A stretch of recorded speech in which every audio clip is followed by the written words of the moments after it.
Welcome everybody to the October 1st, 2024 meeting. Please silence your cell phones, pagers, and other electronic communication devices, and agendas and speaker request forms are located at the back of the chambers. The commission utilizes speaker request forms. If you would like to speak on any item, please complete a speaker request form located in the bookshelf at the back of the chambers or return it to Commission Manager Holly Hendes, located at the lower right side of the dais.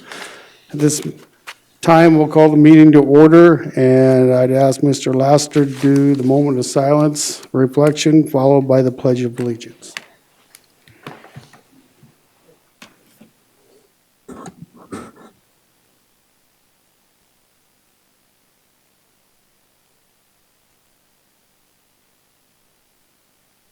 Thank you.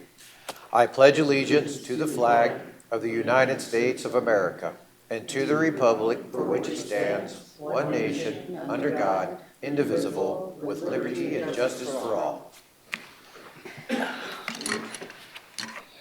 Thank you, Commissioner. Next on our agenda is review and approval of the agenda. So move.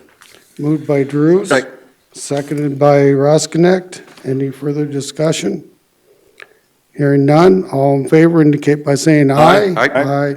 Opposed, motion carries. Next up brings us up to executive proclamation for National Custodian Day Appreciation Day. I'll recognize David Porcel.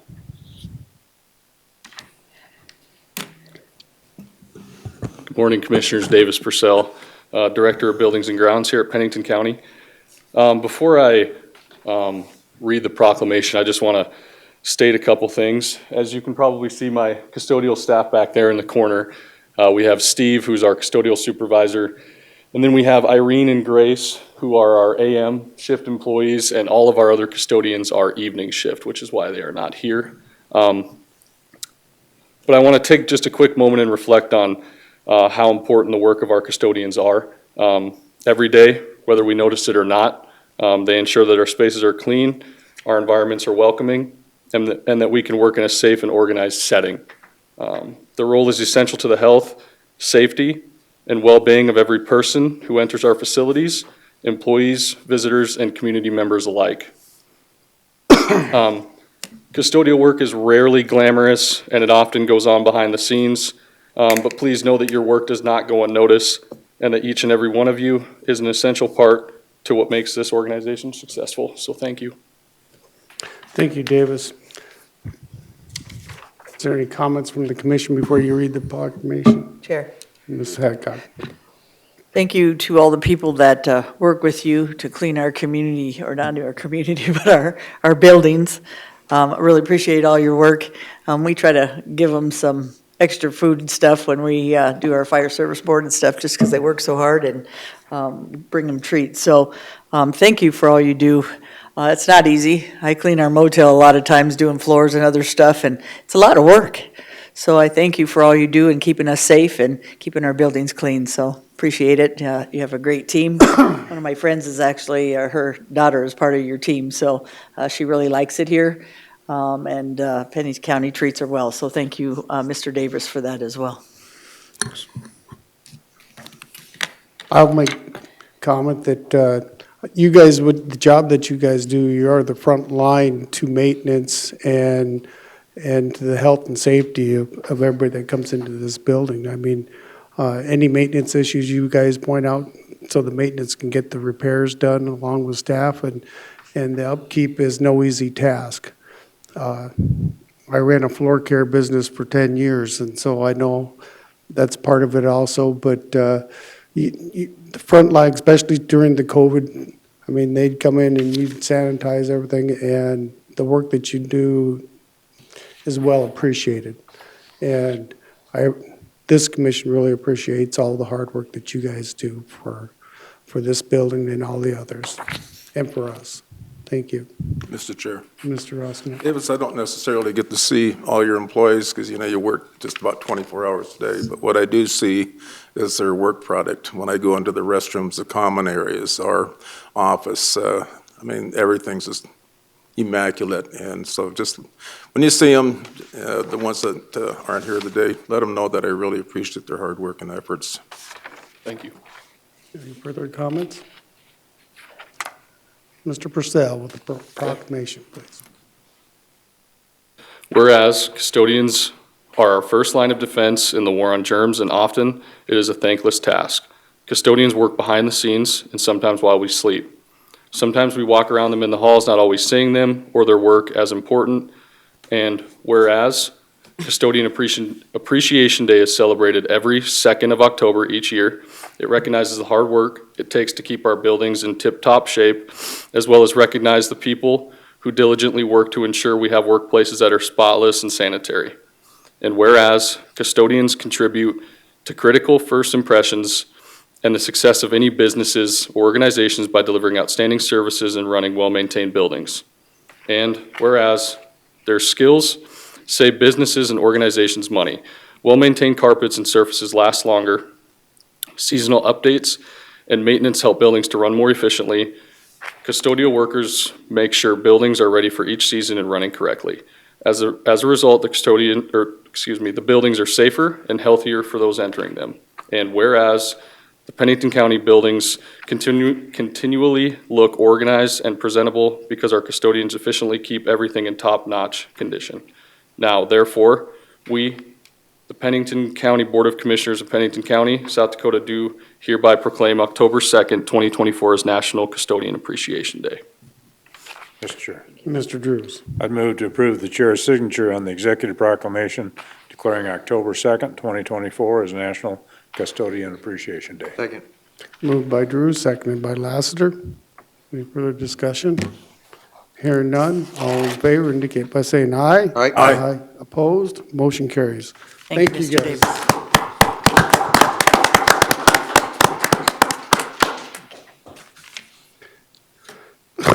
Excuse me. Thank you very much for the work that you do. We appreciate it. Next, that brings us up to the consent agenda. And I'll recognize Commission Manager Holly Hennies. Good morning, Commissioners. For public notice, the Board of Commissioners uses the consent agenda to act on non-controversial and routine items. The consent agenda is acted upon by one motion and a vote of the board. Items may be removed from the consent agenda and placed on the regular agenda at the request of a board member or a citizen. Today's consent agenda contains the following items: approval of the minutes from the regular meeting of September 19th, 2024, approval of the vouchers in the amount of $578,322.37. Item C is to approve the resubmittal of the comments previously approved on June 20th, 2023 for the current public comment period regarding the Pactola Reservoir Rapid Creek Watershed Withdrawal Project. And finally, item D is to approve the memorandum of understanding with Lawrence County for exchanging snow removal routes as submitted by the Highway Department. Thank you, Holly. At this time, are there any members of the public who wish to have any item removed from the consent agenda? Seeing none, at this time, is there any commissioners who wish to have any items removed from the consent agenda for further discussion? Item C. Mr. Chair, Mr. Drews. I'd move approval of A, B, and D under item 6 of the consent agenda. I have a motion for approval of A, B, and D. Is there a second? Second. Seconded by Lassiter. All in favor indicate by saying aye. Aye. Aye. Opposed? Motion carries. Item C, Ms. Hadcock. Yes, there's some people in the audience that are here also for public comment on the Rapid Creek Watershed Withdrawal Project, so I didn't know if they wanted to say a few words and some information on that. I know we have commented on it before, but I think it should be heard and repeated as well, because I think it's pretty important. Just please identify yourself for the record, sir. Quinn Neff with the South Dakota Mineral Industries Association, and I'll just touch on this briefly. You guys had submitted comments opposing this based on the process that was used. This came down at the national level versus through our local Black Hills National Forest staff, and so just encourage and appreciate you guys opposing this based on the process that was used. And I'll just remind folks that this Withdrawal came about from a proposed exploration project that had a environmental assessment done on it. It took about 4 years with a finding of no significant impact. And this mineral withdrawal environmental that just came out contradicts that. So one EA has to be right. And so another point I would make is this withdrawal would go over 2 existing mineral withdrawals that were put in place many, many years ago around campgrounds, waterways, the Pactola Reservoir itself. So if we're talking about protecting water, recreation, those things are already protected, and this withdrawal would just be a blanket withdrawal on 20,000 acres, which is really a bad precedent for the Black Hills and minerals. So appreciate your guys' opposition to it. Thank you, Quinn. Thank you, Quinn. Mr. Chair. Mr. Laster. Quinn, before you step away, no, so the letter that we received September 19th, I'm guessing you saw that. So does that mean they're opening up to another round of comments or whatnot? So the first round that you guys submitted was public scoping. And so this is the comments regarding the actual environmental assessment study that was done, just to comment on that. So I don't see any changes really needed besides opposing it. This is something that's kind of getting rushed through, I think, before the election, so. Thank you, Quinn. Thank you. Thanks for explaining that. Any further discussion on item C? I'd look for a motion. Move to approve. Second. Moved by Roskinek, seconded by Hadcock. Any further discussion? Hearing none, all in favor indicate by saying aye. Aye. Opposed, motion carries. This brings us up to regular consent agenda items, and this is Dark Canyon Road trees concerns, and I'll recognize Mr. Vern Goodsell and Mr. Bill Barber.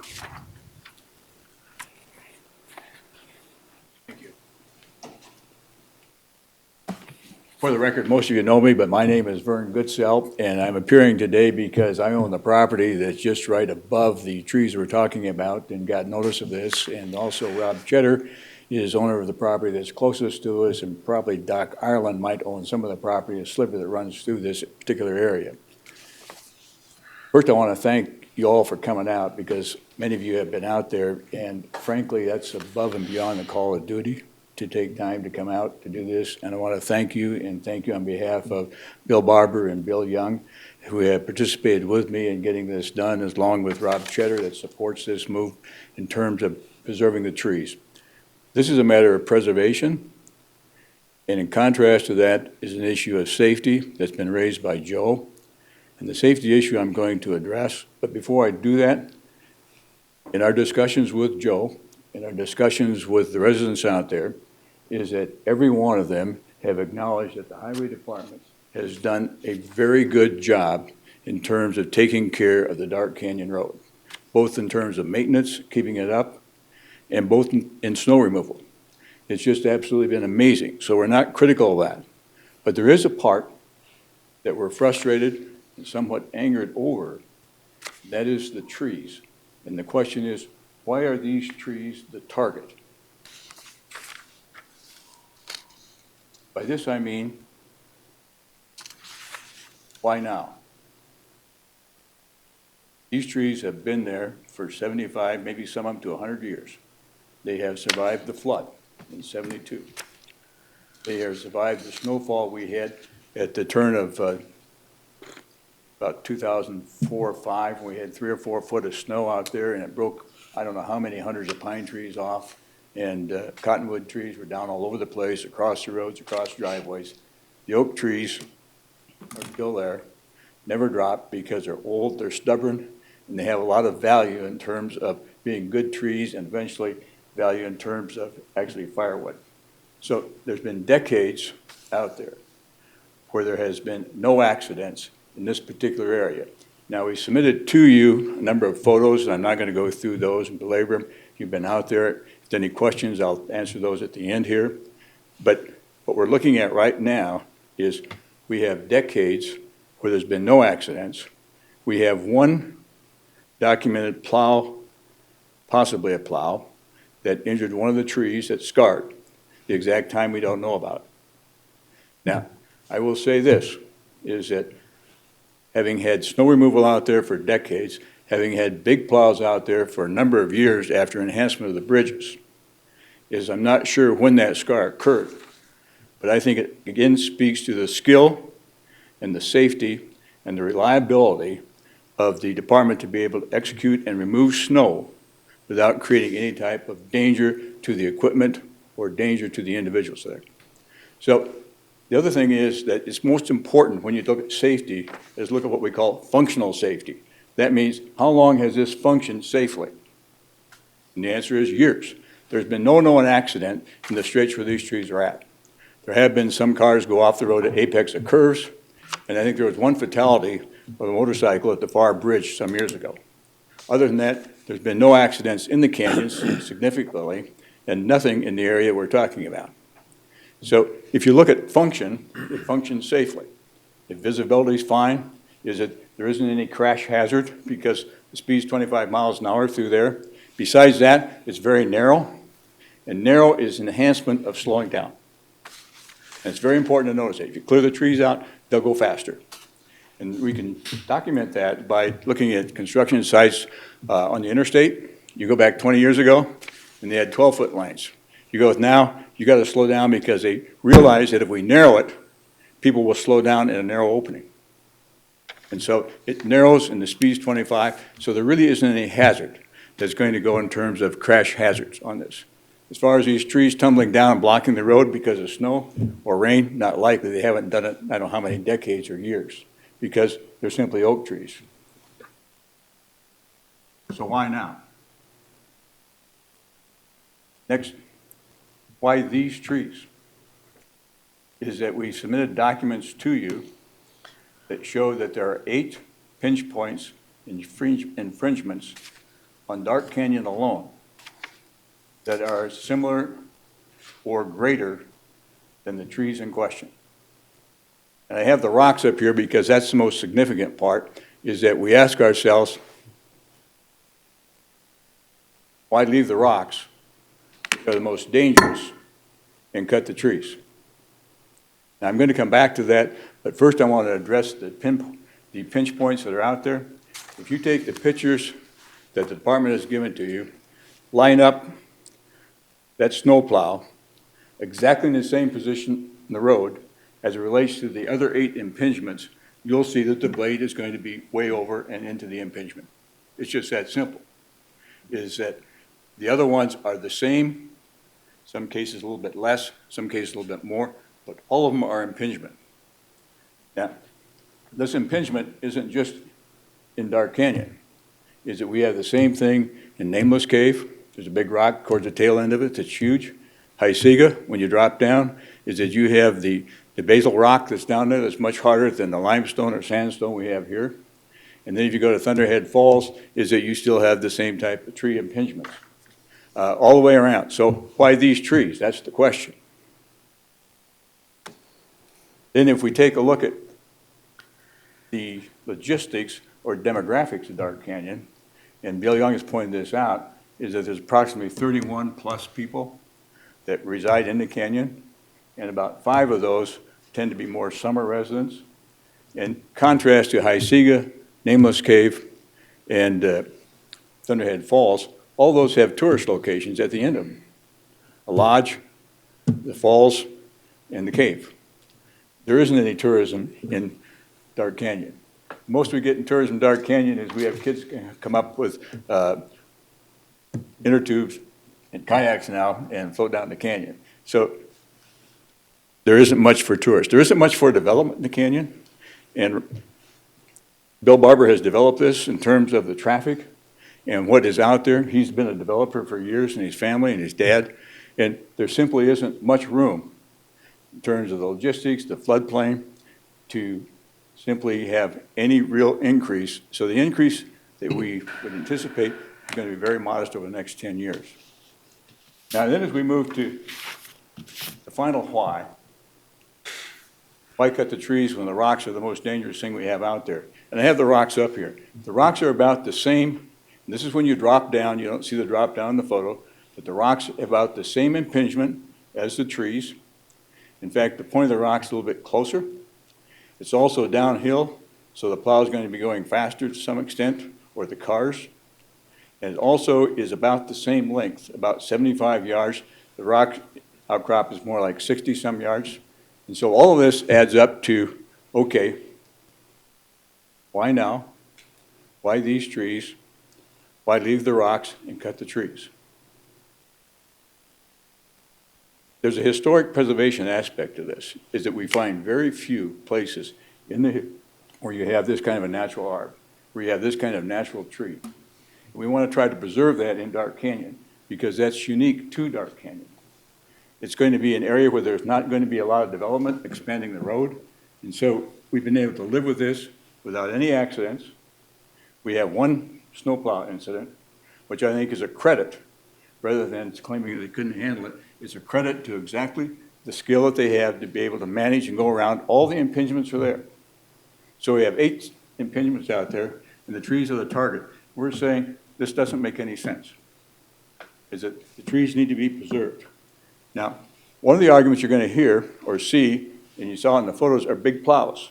Now, even with the big plows, they managed to go ahead and take care of things without any problems. That takes skill to get it done.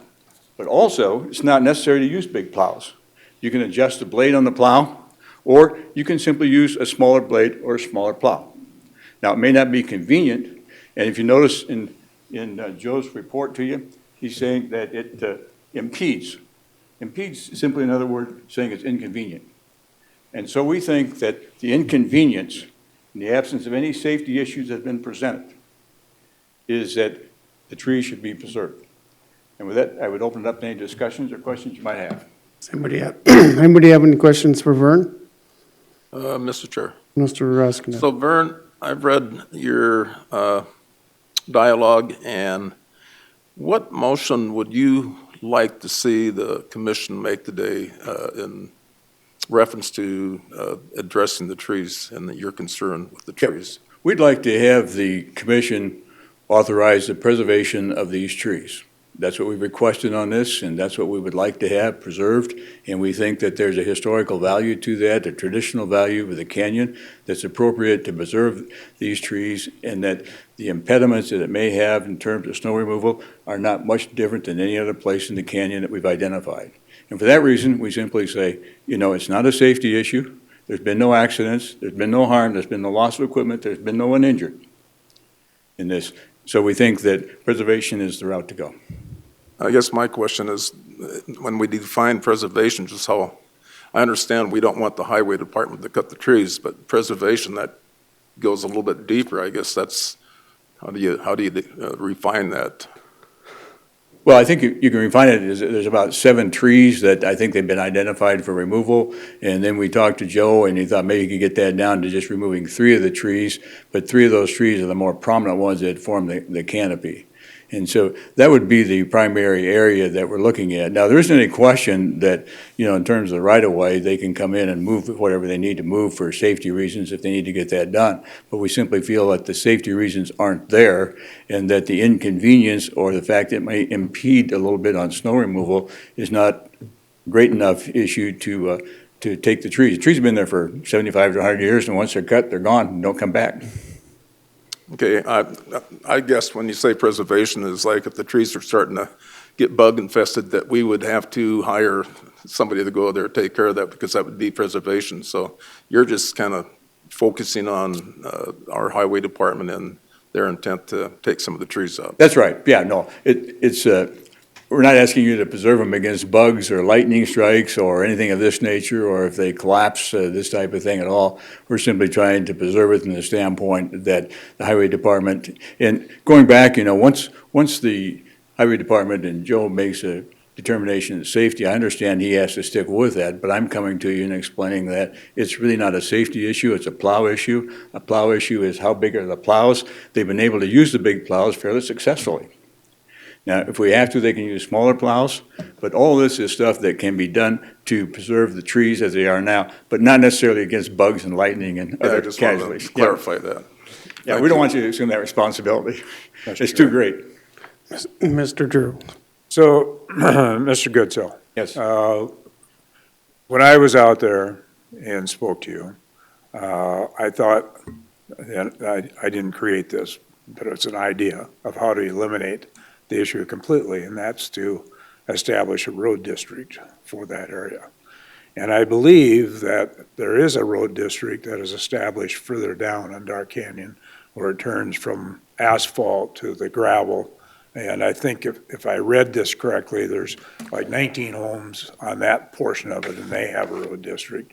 On the front portion of it, which you're talking about, it appeared that there's 31 residential homes in that area. And as you explained, apparently there's like 26 of those that are full-time residents and 5 that are seasonal. I understand that. But by creating a road district, you would eliminate the concern, I would think, of the highway department. And I'm not speaking for them, they can speak for themselves, but it would appear to me that you would eliminate that. The county would still be responsible for maintaining the bridges in that section, but the road then would become the responsibility of the residents. Is that something that's even being considered at this point in time by you and the group? It hadn't been considered until you brought it up out there in our discussions. And, we've talked about it a little bit. I'm not sure that that's the route we would want to go with it, but we'd at least like to preserve the trees long enough to make a decision on that issue. But in terms of undertaking to do that maintenance, that's a fairly big undertaking for such a short piece of road. And then if you go farther down, there is a road district. But they cut that district off right in front of Bill Walsh's house because that's where the bridge is at.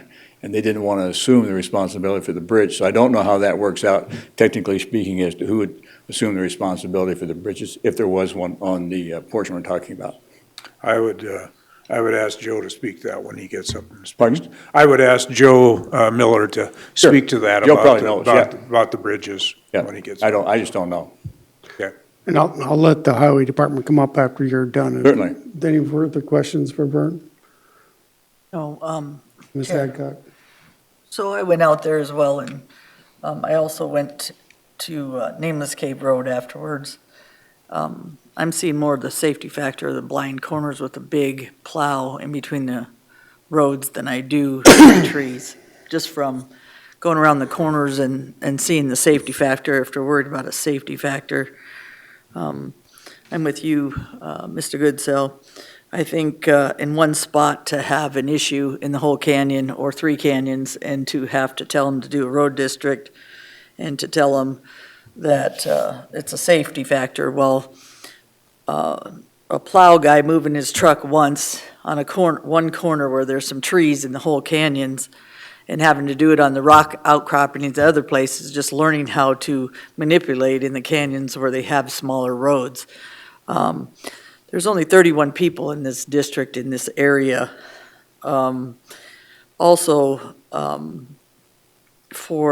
It's developer limited, and it also tells me how many accidents have you had because of a plow or snow. None. How many accidents have you had otherwise? How many hit a tree?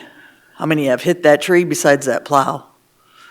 Where's the safety factor in those trees? So all that tells me that it's not a have to. I mean, if you have to move, like I said, your vehicle, I'm with you. Move your vehicle for that. Move it for the outcropping. Be careful around the blind corners. I'm more worried about somebody hitting those plows on those blind corners because even my truck, when the guy came around, he was a little bit over the edge when I was coming back. I'm more worried about that. And I always look at the ADT and I always look at how many accidents because in that canyon that you've had or close calls to cars or anything in that canyon. And you could see really good when you come around because that bridge is pretty wide open before you even hit the trees. When you come around the corner, by that time you're already around also to see if there's any cars. And now that people are cognizant of that, of 31 people, they're going to know there's going to be a plow in the wintertime there. Hopefully they know when they come around there that, the guy wants to not hit the trees, be cognizant that he's going to come out a little bit further. So I understand a safety factor with the plow people, but if it's the whole area and it's a long stretch and it's going to be a hazard in the sense to the plow person or anybody there, I think one spot is not easy or not hard to leave the trees for the people in that canyon. I'm not seeing a big safety factor as you are, sir. So is there anything else you wanted to share with us about that? Well, I'd just say one thing about, in terms of the plows, occupying the road is that obviously that occurs because they're big. But nevertheless is that the visibility and the speed that we're talking about here in the wintertime is much less than it is in the summertime. Right. And secondly is that when the leaves are off the trees, is that the visibility of the plow and the lights is clear all the way through this whole area in terms of being able to see it ahead of time. Right. And the 25 miles an hour is what the speed is. So at 25 miles an hour, you're over speeding if you're going to hit a plow or if you're going to hit something. And if you come around a corner, on a blind corner, I'm going to tell you 25 is not going to be any different than 35 or 15. He's going forward. So like I said, for these trees, I don't think it's a safety factor. If you hit it with a blade a couple times, those trees aren't dead. You didn't damage them that bad. Preservation, I believe, in my heart, is that those lived through the 72 flood. They've lived this long, and that canyon has been there a long time the way it is. I'm not willing to change it over one spot, so thank you. Thank you. My question, Vern, Certainly. would be, there's only one entrance and exit, correct? Correct. And this has been pretty much focused strictly on snow removal, but, some of my concerns are also fire for entrance and exits and trucks and people along those lines. And so I just wanted that clarification. Certainly. And Mr. we had a recent fire that wasn't too far away from us on that. And again, though, what happens in the canyon is we all get together, and once there's a fire alert, is that we make sure that everybody in our 6 people live up on the hill on the side where we're at over there, is that we make sure everybody's out and leave a note. Okay. Mr. Laster. Mr. Chair, and this is more of a comment. There's a very few in over here on this side of the state where we have narrow impingements like that. There are some that are very picturesque. Needles Highway comes to mind. There's a lot of different things that bring just a beautiful look to where it happens to be at. And being over there, I looked and I saw the trees, and I saw one that I thought might be a concern to me, but I also looked at, how many individuals are back there and what the look is coming into that canyon. It's a very beautiful, rare, picturesque look with the canopy. Sorry about that. So I agree with you in that aspect. From the landowners back there, that's a very unique entrance into your home area. And if it's a very small area, it's a very low rate of speed. But one of the other things that I noticed is whenever I was out there with them, I measured the width of the bridge, where the hard points of the bridge are, the delineators, and the trees. And there was a very minuscule difference between all of those. So if we're talking about hitting trees, we're also talking about damaging stuff that's out there already. And yes, I get it. The delineators are breakaway, so they're not gonna, they're not gonna cause damage to anything or anything of that nature. But if we could already squeeze through a very small area and there's a minimal amount of variance between all those items out there, I don't know if that, to me, makes perfect sense to remove it at this point in time. I'd have to see some significance, but I know we got Highway Department come up here. I got a couple of questions for them and go from there. And I appreciate those comments. And one of the things I had in my notes that I didn't want to take too long is that if you go to the pigtail bridges, is that they're open all winter, and those are much sharper turns, and it's about 9 or 10 foot lane width through there with a lot of impingements there. But we keep that because that's part of the heritage. And that's really what we're talking about here in Dark Canyon, is for the preservation as part of our heritage. Chair? Mr. Chair.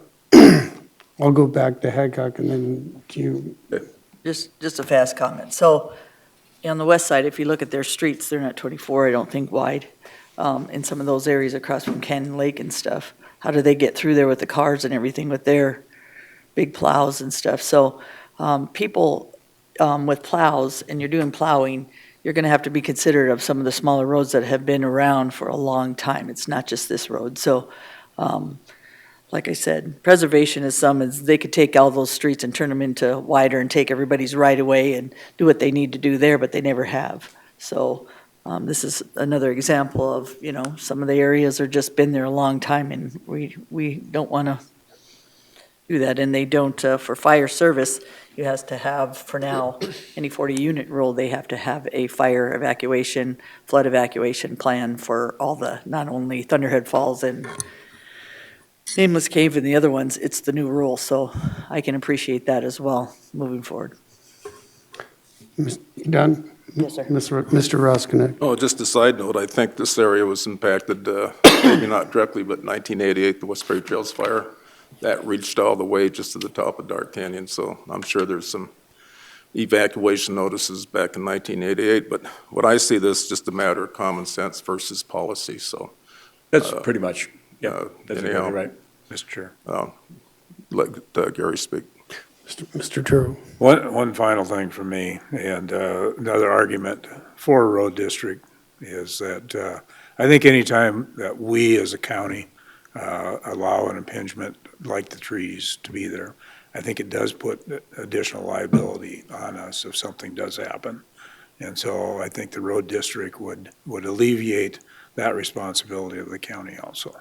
Okay, let me just address that issue because liability is one of the things I've done for 40 years. I was going to say, Is that you could see it for the only liability that the county or state has is for the inherent road design and the design or redesign of the road. So if it's left as it is and there's an accident with those trees, there's no liability. However, if the state or the county undertakes to maintain the right-of-way by cutting the trees down and something happens, is that there is liability there. Now, that's probably kind of far-fetched in terms of an example, but the other thing in terms of liability is that we always look at it as the cost. And having worked with risk managers my entire life on the insurance side, both suing them and also defending them, is that I can tell you that whatever happens here won't make any difference in your premiums. Thanks, Vern. Anything else? No, you just making that comment brought up Canyon Lake incident. So, That's what I was going to say, any liability can be. Yep. so with that, Vern, I think what we'll do is we'll go to the Highway Department Certainly. and then back to the commission for any questions after Okay, that. thank you. Mr. Miller. Good morning, Commission. Joe Miller, Pennington County Highway Department. First off, I would like to address a couple of things that Vern said here. So he made the comment there's no tourism. I don't know the number. I didn't even think about looking it up, but I'm sure there's some VRBOs or some vacation rentals back in Dark Canyon, which in turn is tourism. The rocks that he has up here on the pictures, those are kind of act as a guardrail for the most part, and they're not, they are somewhat as close as the trees, but they're a glancing blow, and you're not coming around a corner and you're gonna head on into a tree, right? You're parallel to the roadway. The rocks are gonna cost several hundreds of thousands of dollars to remove those, and you have houses above there, right? I don't know how close those houses are to those rock faces, but you start taking those rocks out to increase or widen the clear zone there, you're gonna have to do something about the houses, I would assume. I don't know that for a fact, but the fact of the matter is, the trees are something we know about now, and something we can do something about. And I'll let Jay and Tyler speak to the liability and the obligations that the county has in the legal matter. This road was looked at, he asked why now? As you can see, it's got a brand new chip seal on it. I'm sure you guys all seen that when you were out there.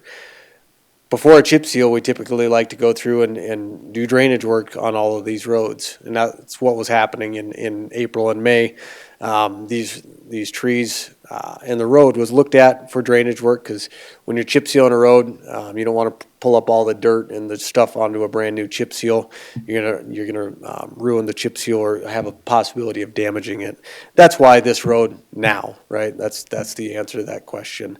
The trees were brought up, and speaking to our plow driver, he did hit at least one of those trees. The most recent one there, trying to navigate that corner, and I'm assuming probably a car or something came around, or maybe, you know, God forbid he wasn't paying attention, I don't want to say that, but something happened and he struck that tree. So that's a recent event here in the last couple years. Vern stated use a smaller plow. Well, we've been trying to get away from doing that. This road was done for probably 5 or 6 years with a smaller plow due to the load rating on the bridges. And then now that we've upgraded the bridges, we've spent several $1 million updating the bridges to make sure that they can carry the load of a larger plow. It makes sense to put the larger plow back on that road as it was done prior to that. You know, the trees continue to grow every single year, right? So maybe they weren't an issue 15 years ago. I just looked up a quick stat, and I don't know, you know, you can't always say it's true if it's on the internet, but looking at it, it's, you know, an oak tree of those nature grow at about a 1/4 inch a year. So every 4 years, they're going to grow about an inch in size. So the smaller truck, it's my duty to be a good steward of the taxpayers' dollars. And that's what we're trying to do, make best use of the snow route and not have to have a separate truck go out there, because this same truck goes on to Nameless Cave, and then goes up to Hysiga and does all of those routes where a smaller truck isn't as efficient. So you're going to send one truck out here for Dark Canyon, where the road district suggestion I think would be a good idea. Let's see here. I think I've got kind of everything answered that Vern brought up here. Sean pointed out there's more traffic on Dark Canyon Road than there are Thunderhead Falls, Nameless Cave, any of those other surrounding roads. There's more traffic on Dark Canyon Road. The ADT that was done in September of last year was 244 cars a day, which equates to about 28 households, so the math works out. The average speed, and mind you, the traffic counter was placed about 300 feet from the intersection of Highway 44. The average speed was 27 mile an hour, and the 85th percentile is 32.5 mile an hour. So with that, the speed limit is set at 25 miles an hour. If you remember back to, I think it was a couple years ago now, the Silver City dumpster issue, we talked about clear zones then. The clear zone here on the 25 mile an hour road is much the same there. It's 7 to 10 feet, depending on your topography, is typically what you want to have.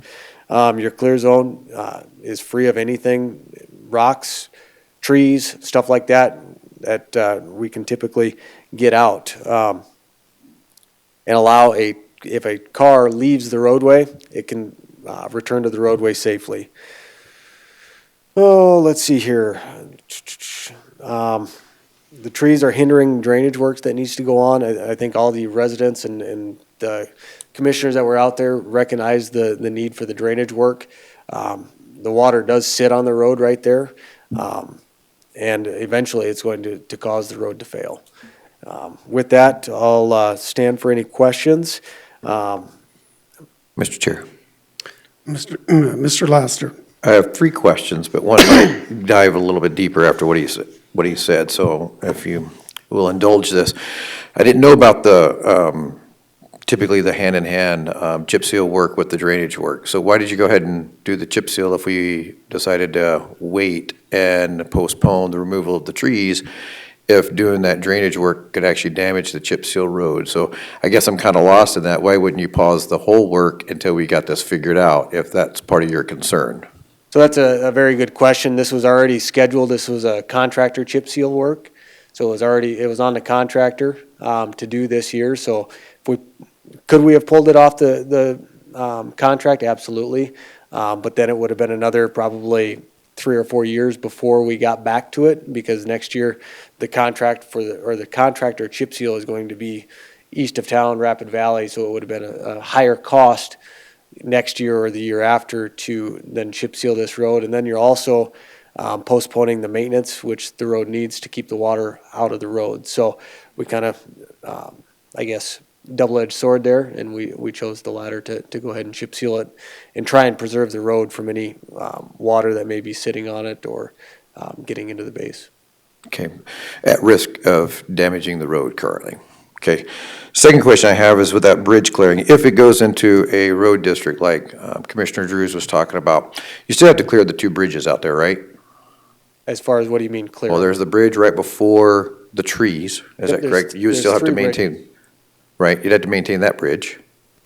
Correct. Depending on where the road district starts and ends, if they decided to put one. So if they ended it right at the trees, that bridge would still have to be maintained by the highway, right? So I think a road district would have to go all the way out to Highway 44. They would have to maintain the entire roadway. What we have to do is we would be responsible for any maintenance on the bridge structure itself, much like townships. And this is a question we haven't really dove into as far as liability. But one would assume that since we're responsible for the bridge back in where the road district currently is at, we would be responsible for the three that are on this mile stretch of road as well after a road district is formed. And that's just strictly the maintenance of the bridge, whether it be the inspections, replacement of the double Ts, the guardrail, any of those things. But we wouldn't do the snow removal on just the bridges. Okay, good clarification. And then my final question comes down to that snowplow incident. Can you walk me through that? What happened? How much damage was done to the snowplow? Who was it? Well, you know, you made mention, maybe the driver himself was not paying attention. I mean, that's something you just said.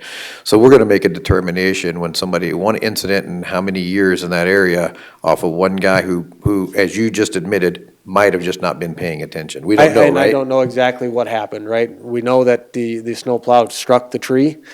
We didn't really dive a whole lot deeper into that because there was no damage to the plow. There was damage to the tree. Oftentimes with the snow removal, he was probably going slow enough that it did no damage to the snowplow itself. Okay, thank you. Mr. Chair, Mr. Roskinek. Joe, I'm always for compromise, and this is where I'm going to be today somewhere, but I'm not sure where that's at yet. Absolutely. But when you drive in the Dark Canyon, can you just put a sign up that says caution, narrow road, oak trees, rock cliff, bridge railings, so you put the caution sign up, doesn't that kind of take some of the liability away from us? I don't know the answer to that question right off the top of my head. But it's an attempt to let people know that that's a very dangerous I road. mean, that's also kind of a twofold answer too, right? You're also admitting that you know of the issues going in there. So that would be a question for Jay and Tyler. I don't know the answer Okay, to well, that it's question. just, I'm looking for compromise, that's all. There. Ms. Hadcock. So the road is 25, but people go 32. That also brings back my point with safety factor. So with blind corners and people the way they drive, because 25, if you go through there, 25 isn't that fast. It's pretty slow. So 32, if they are speeding up, you have your plow there. But I'm saying when you come around that corner, I could see I can see straight down there when I come around, meaning where the trees are on your left if I'm going, I guess, east. If I'm coming the other way, I can see just as good coming around the corner if I'm plow. Plus, you're higher up. My truck's pretty high. So you can, if it was blind like the other areas, Joe, I might think about that, but it's not a blind corner. It's right in the middle of the curve where you could see both sides. So I'm not seeing the liability, except that if your plow guy hits that, he's gonna damage your plow. He's gonna damage the tree. If he comes around the corner, I truly believe someone's gonna see it. I already know that because there hasn't been any accidents there. The road itself looks wonderful, by the way, the chip seal, and that road looks you guys did an awesome job. But I'm not willing to take, myself, not willing to take the 3 trees unless I see myself that it's a blind corner or it's something that's going to truly be a safety factor. This also, like Bern said, I think it's preservation of this area the way it is. If there was a tree that was going to fall on somebody or something like that, totally take it out. But no, I see all the stuff that we just talked about. It hasn't convinced me, Joe, that with the infringements, how much development that could be in there, how many people live in that area, and then driving Nameless Cave Road and both of those roads during the winter. knowing the Hillenbrandts and knowing the Kasubis that had lived there, I've never had an issue. Like I said, a lot of times too, people are going slower because it's, it's a canyon. So that would be what I'm thinking about. And I also saw the bridge, and I won't ask you here, but I saw some issues with the bridge, but I won't say it up front here. We'll talk about it later with some of the things when we plow and the gravel and stuff on those bridges. So, thank you. Sean Smith, Pennington County Highway Department, if I may. In regards to safety, and we're talking visual blind corners and this and that, the safety aspect that we're looking at, and when I was meeting with Vern, part of the agreement that we looked at was the 2 trees at the opening of that is simply because your centripetal force when you're coming around that curve takes you to the outside of the curve. If somebody slides, that's where they're going to slide, is to the outside of the curve, which is where those first 2 trees are located. It's not to the inside, it's to the outside. Those rock outcroppings run parallel with the road. They are partly on a curve, but it's to the inside. So as people leave a roadway and they have a roadway departure due to any type of speed or anything, it's to the outside of the curve. Your centripetal force simply takes you that way. That's why when highway designs are made, you put a super on those curves to keep people on the roadway. So that was the issue with these first 2 trees. Yes, it's a tight pinch point for the plows, but it's also a roadway departure. That there is no breakaway there. It's not a glancing blow. It's a dead head-on collision with that vehicle. So that's where we were looking at it when I got out there and I was looking at everything and trying to make a compromise with Vern, is that these first 2 trees, one, they've both been clipped by plows, but 2, they're on the outside of the curve. So if you slide off the roadway, that's where your vehicle is going to go. But Sean, how many accidents have slid off the road in 75 to 100 years, or So- what you have on So online? right there, I can't say what's been reported, but Mr. Goodsell, while we were out there, said he's had to replace trees from people leaving the roadway just on the other side of that. Right, which is down the road, which is on your The right. outside of a curve. Yes, on the right side, but it hasn't been in this area, Sean. But they have to be reported. Yeah, but I'm saying, Sean, these guys have lived here a long time. You would see marks on these trees just like those plows Not if someone hit necessarily, them. not, especially from today's cars. I mean, today's cars are plastic. I'm gonna say if you hit that bad enough, somebody in that canyon at this point would have known that somebody hit those trees. That's my point. And we simply won't know the answer to that question because, I mean, if they go unreported, much like a lot of things, people don't want to call the sheriff for a little fender bender or whatever when they can still drive away. So unknown how many people have actually struck those trees. And Joe, those trees that you're talking about, are those the ones closest to the bridge? Correct. And see, when I drove the area, I had a couple people from outer state with me, and I explained to them what was going on. And I said, which ones do you identify? Because I didn't have the pictures. And that's what, the ones that they had concerns with, were closest to the bridge. I think it was like 2, not 6 or any other ones. It was like 2 of them. So, and that's the one that I got the picture up that's almost growing into the roadway. Am I correct? Yes. Runs right there. So that's my concern. When I was looking at these, you look at I understand the drainage and how this place is set up. I think Sean explained it excellently. I mean, I don't see the 6, but I see 2 or 3. There's a third, and I don't know if we have a picture of it here, that, Commissioner Lassiter pointed out that it's fallen over. Not fallen, I just said it is growing over, it arcs. It's this one right here. I believe, is that the right one, Sean? That is the one, but you don't have a good picture of it, just so you know, Joe. Oh, it's right here, actually. Yeah, It's this one here. So, if I may, we've talked about a lot of things.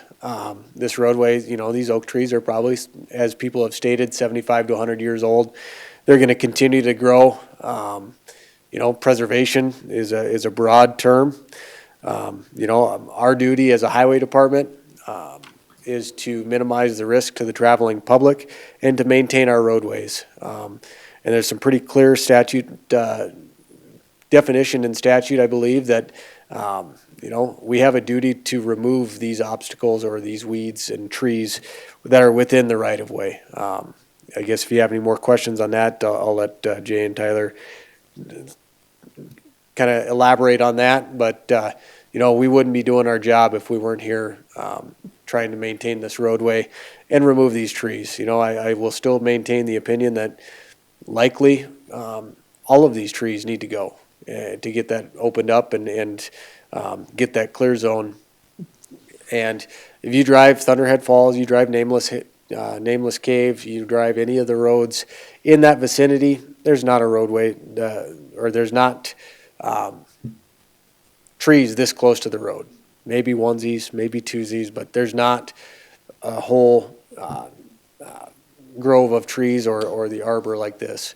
Our tree crews do a pretty good job of trying to get the trees cut before they get to this size. So that way we don't have these issues. And with that, I'll leave you, I guess, if we don't cut them now, when are we going to cut them? So. Chair. Ms. Hadcock? So Joe, what I keep hearing is there's a safety issue and there's no reported accidents. Okay, if it was bad enough, there would be an accident. Our job is to listen to the constituents for health, safety, and welfare, right? For this reason, you presented, the ADT is what, 28 households. The ADT, or the safety factors, maybe these trees are gonna grow into the road and it's gonna cause a bigger issue. The safety factor is your plow hit it. We're not talking safety factor on the constituents. We're not talking about the safety factor. We are. Your guy might hit the tree again, but is it gonna, what did it do to the plow? We haven't seen any damage on a plow. Well, the plow is steel, and if I may, Commissioner, it's a health, safety, and welfare for the traveling public and the constituents out there too. As you can tell from our pictures, this is broad daylight with individuals trying to, or getting them as close as they possibly can to those trees, right? So mind you, if you're in a snowstorm or, not even a snowstorm, just a snow, and it's pitch dark out, those constituents can probably see that plow, but if that plow can't see them, they're gonna be in the other roadway, right? And they're gonna have to have someplace to go. Has it happened? No, not to my knowledge. But when is it going to happen, right? It's gonna happen at some point where somebody's not going to be able to react fast enough to get out of the way. So And it's Joe, gonna happen. if We've had, if last year, that's- we had two or three plows struck by personal vehicles. If that's your concern, then go back to the small plows. Because it's inefficient and you think because it might happen once, then go back to the old plows, because you'd be doing 3 different roads with the smaller plow, because it's inconvenient to you because of the trees. In this case, you switched it because you need a bigger plow so you can go further in and be more convenient. These people, and this road has been here for longer, and they're asking for preservation of 3 trees or 5 trees. We're fighting over 5 trees and we're saying it's a safety factor, but I'll keep saying, you haven't convinced me where the safety is. The safety would have been proven by now. Someone went in a creek, someone did something else, they slid into a tree that had to been replaced. Other than that, I haven't heard anything and haven't seen it. I was in that canyon a lot, same with Nameless Cave. Nameless Cave always creeped me out. I'd be worried more about Nameless Cave with all the blind corners than I would worry about these trees. And if that's the issue, we should put blind corner on everyone and plow coming, because it's more of a liability than these trees are. Mr. Chair. That's my point of view. Mr. Laster? So this brings me back to one of the earlier incidences that I had to make a decision on, and the public was coming up and talking about health, safety, welfare of travel on 16 when we were dealing with Pearly Pit. And I asked for all the traffic data to say, is this going to be an issue for the traffic as the public traveling down that road? And every single one of those incidences, the public was concerned about the tractor trailers causing accidents, and there was claims of that happening, but then yet when we pulled all the traffic data, most, if not all, of the traffic incidents were either vehicle versus animal, vehicle over driving the road conditions, vehicle drunk driving. There was not a single incident that confirmed the concerns of the traveling public, which is why at least that was a significant piece of my determination and my vote to say, we're not going to prevent the Pearly Pit from going in there because it's not a health, safety, and welfare issue on the traffic piece of it. Again, I would think that if you brought to me a whole bunch of travel data that there was all these accidents in that area, you might be swaying me, just like I said, that's what I needed for that Pearly Pit situation. There is no data that's showing that there's a significant concern for the public that's traveling through there that's used to it. So I have to say, I don't see it as being that health, safety, welfare aspect from the public traveling on there. If I may, Chair. Highway 16's, I think, going by the Pearly Pit is 60 or 65 miles an hour. If there's going to be an accident, it's likely going to be reported, right? And it's a highly traveled, I don't know what the traffic count on Highway 16 is, but I'm guessing it's in tens of thousands of cars a day. Dark Canyon Road, 244 cars a day in September of 2003. Car, middle of winter, slides into a tree, is able to drive away, probably not going to go reported. That's the difficulty with the data that you're requesting is typically those things are not going to be reported, and we won't ever have that data for the small incidences. But your 32-mile-an-hour marker was where? As I stated earlier, it's about 300 feet from the entrance of 44. It's not in these curves, and that's why I stated that caveat is it's right on the straightaway right after you get off of Highway 44. Right, so even that 32 miles an hour may not even be what these guys are doing in that curve. The average is 27 mile an hour on that counter. On the straightaway or on the curve? On the straightaway. I don't know if we have any traffic. Typically, we do traffic counts where we're going to grab all of the traffic, right? So we don't typically, unless we do a special count, they're not going to be back there. Right. Mr. Chair, You done? I'd like to, Mr. Roscoe? I'd like to make a motion. And this is my compromise. My motion would be we leave the trees as is until such time the 31 homes increase by 30 or 10%. So that means once 4 additional homes are built, then Highway Department would have the authority to do whatever they felt necessary to take care of the public concerns. But that's my compromise. There's a motion. Is there a second? Motion dies for lack of second. Mr. Chair, Mr. Drews. I'm curious as to whether the state's attorney's office would like to make some comments relative to this. State's Attorney's Office. Mr. Chair, and I kind of wanted to discuss a little bit, but you can't discuss unless you have that second, so I didn't want to dive into something yet. I do want to hear from state's attorneys, so that's probably good. Tyler Sobzak, State's Attorney's Office. You know, this is kind of an interesting predicament for you folks. You know, 31.1 certainly does impose a duty for the Highway Department to remove any vegetation from the right-of-ways. The Attorney General's office has opined that trees, result in that. I think the statute actually says grass, weeds, or brush, but the Attorney General's office has opined that trees would fall within that, theme of things that need to be removed from the right-of-way. I guess the question for you today, really from my perspective, is, do you disregard that duty for the sake of aesthetic and historical, benefit that this area has provided in conjunction with the statistics that have been provided to you? That, there certainly could be liability associated with leaving those trees in there, but it's for you to weigh, how much risk you're willing to, risk while leaving these trees or removing them. That's kind of at least the lens that I'm looking at it as, and that's only a question that you can answer, frankly. Would there be some liability? Potentially, maybe. There certainly is a duty But that risk reward factor really is just something only you folks can contemplate and vote on. But other than that, I stand for any questions that you have. Mr. Chair, Mr. Lester. how would you make a motion to preserve it so that it's not misunderstood as to preserve the trees from bugs and all that kind of good stuff?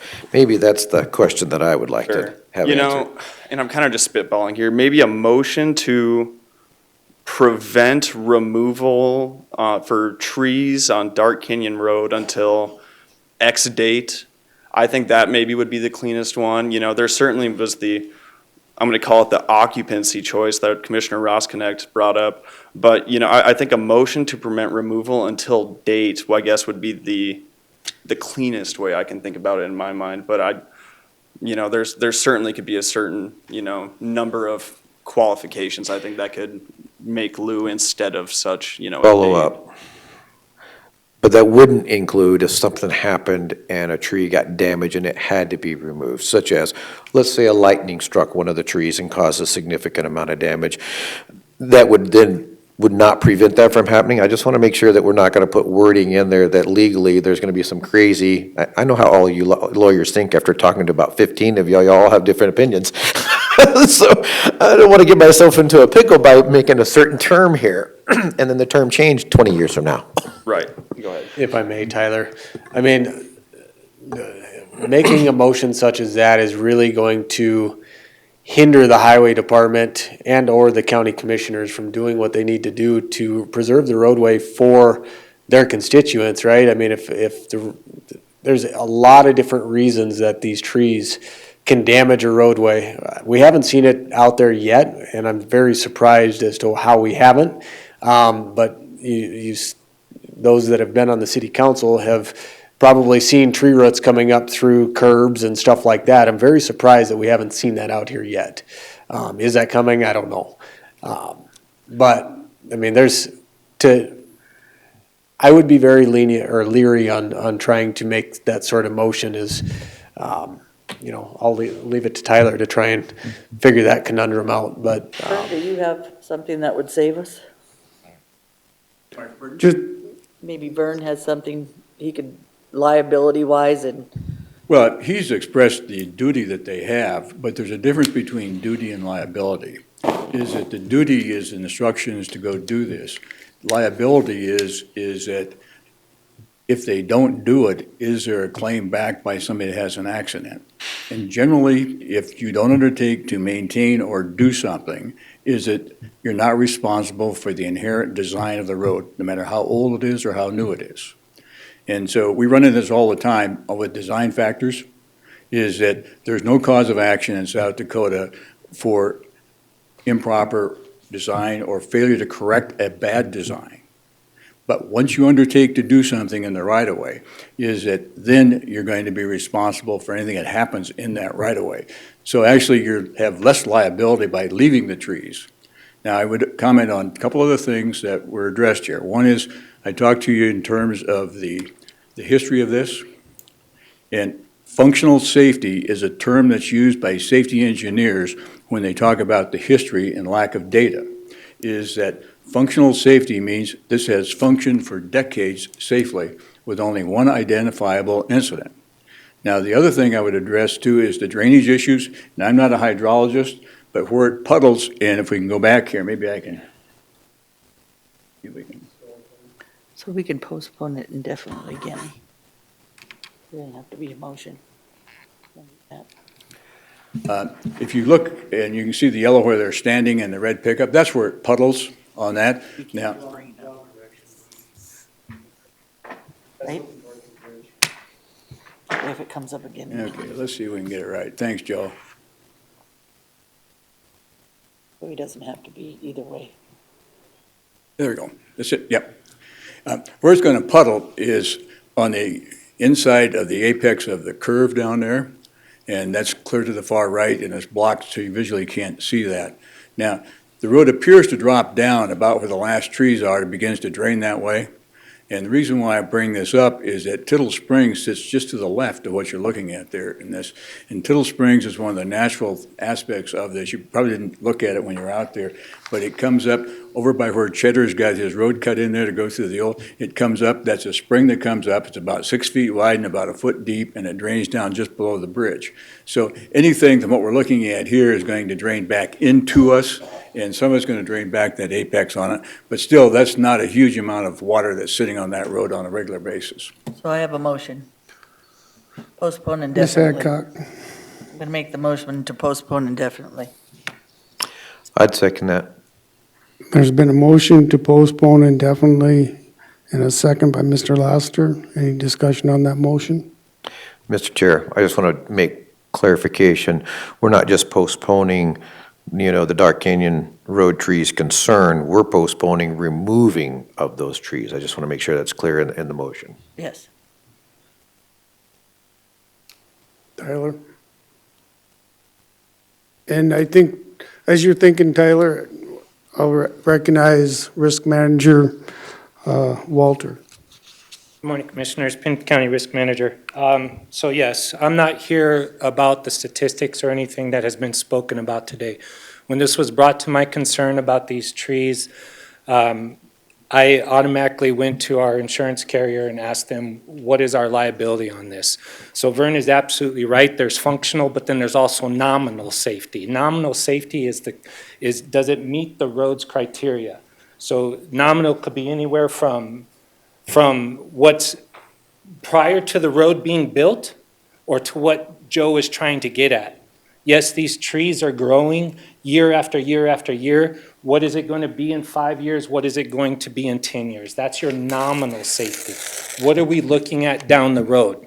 And Vern is absolutely right. I'm no attorney, I'm no lawyer. I'm your risk manager.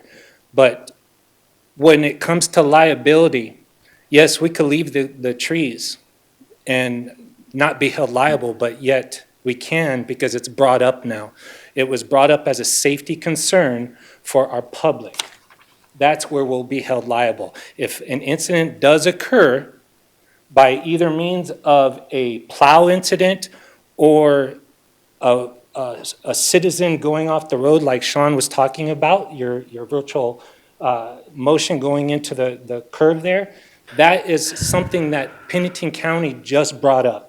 Or not just, but it's been brought up for, I can't remember, over a year now.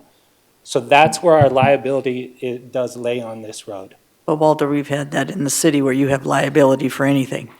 So you can say that, but you can be liable for anything. Absolutely, ma'am. So the bottom line is. You could be held liable for anything. So what I'm trying to say is I'm not here trying to sway either way.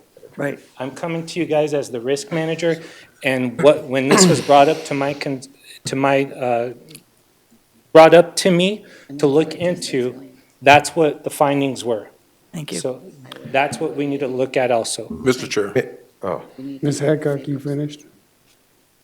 Yes, I'm getting liability, but since I've been at the city council to hear, Vern's right. Everything could be a liability, and even if you bring it up or not, it can be a liability. So postponing this, Correct. like I said, if there's no accidents and now there's accidents on the tree, there hasn't been any accidents. So I could see like when we had Canyon Lake and different areas, there's all kinds of areas for liability in the future because remember there was all kinds of different areas they could still fall in. We're talking this whole canyon, let alone the blind corners could be liabilities. So we brought those up today. So are we now going to do something about blind corners? Because going at 32 miles an hour, if you're not going to go 27, then now are we in trouble now because we said, okay, there's blind corners, you could hit our plow. So Chair May, one, as I mentioned earlier, I'm not here for statistics. right, Two, I'm not here for what ifs. okay, All right, I'm here to present the facts that were given to me and that I'm presenting to you guys based off of how can the county itself be held liable? And that's it. this is between these guys on the statistics that you guys been talking about today. I just need to bring to the board's attention about the liability that we could be held. You could play the what-if game all day on every road in this state. But I just need you guys to understand, since this was brought up, since it's been brought to the attention of the board, that there is a safety concern, that we can be held liable if there is an incident. But the safety concern is what?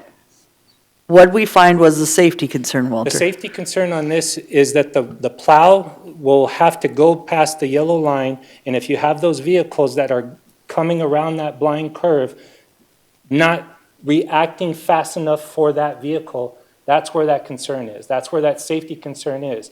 And not only that, is when the plow comes around to go around that tree, now you have a vehicle, our county vehicle, in the opposite ongoing lane. Which if you find in those Thunderhead Falls, you find in Nameless Cave Road, and you find on this road, Dark Canyon, it does it throughout.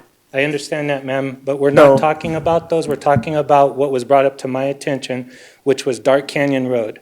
That's what I brought up to our insurance I carrier. guess I'm not understanding, because if it's a liability, I'll just keep saying it. I'm understanding your risk, I'm understanding what you're saying, Yes, ma'am.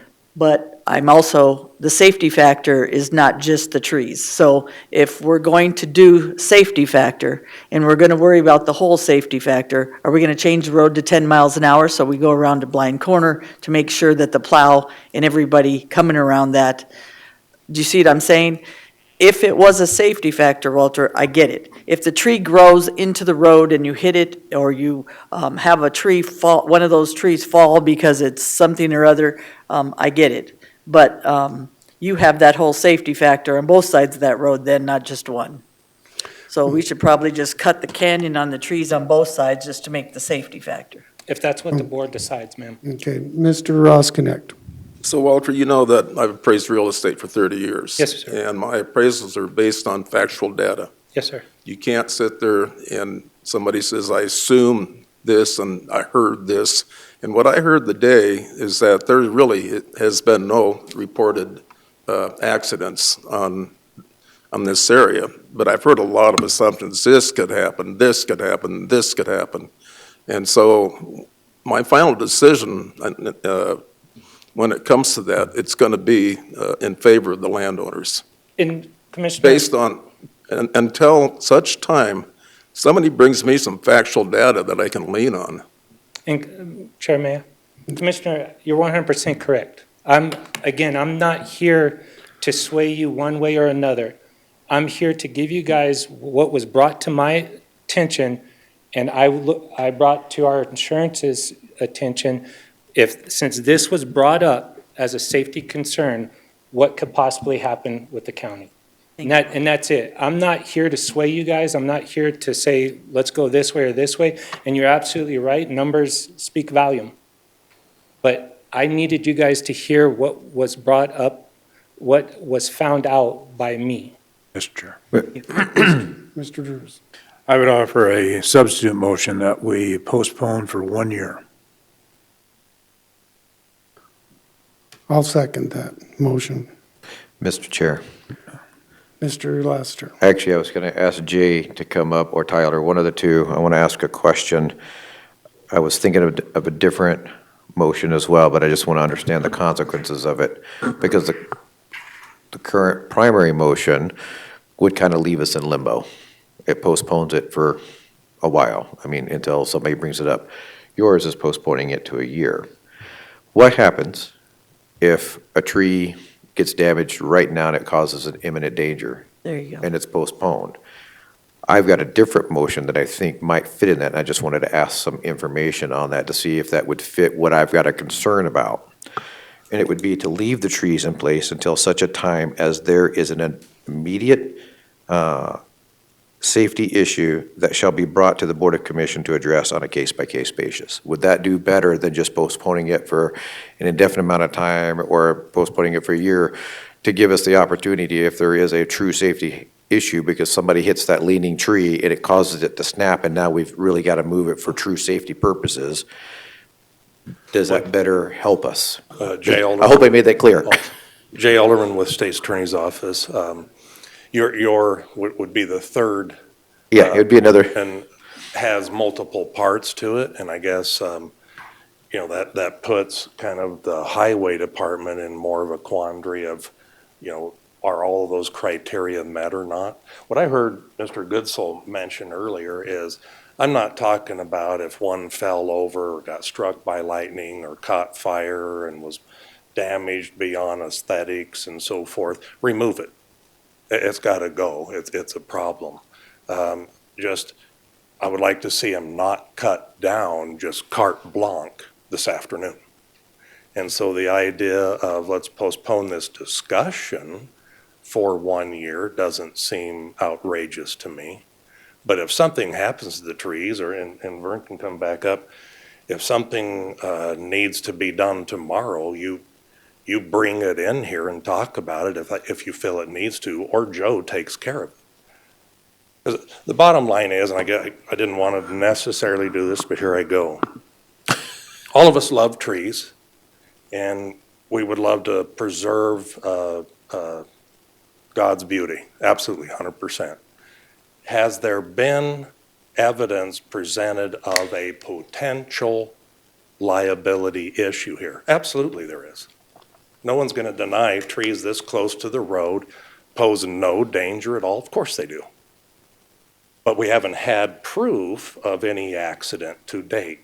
I guarantee you, if tomorrow a family ran into one of those trees because they slid or were looking at a cell phone or any number of things, slid into it, the attorney they got would sue the county and say, you had a discussion on the record. You knew about this. You did nothing.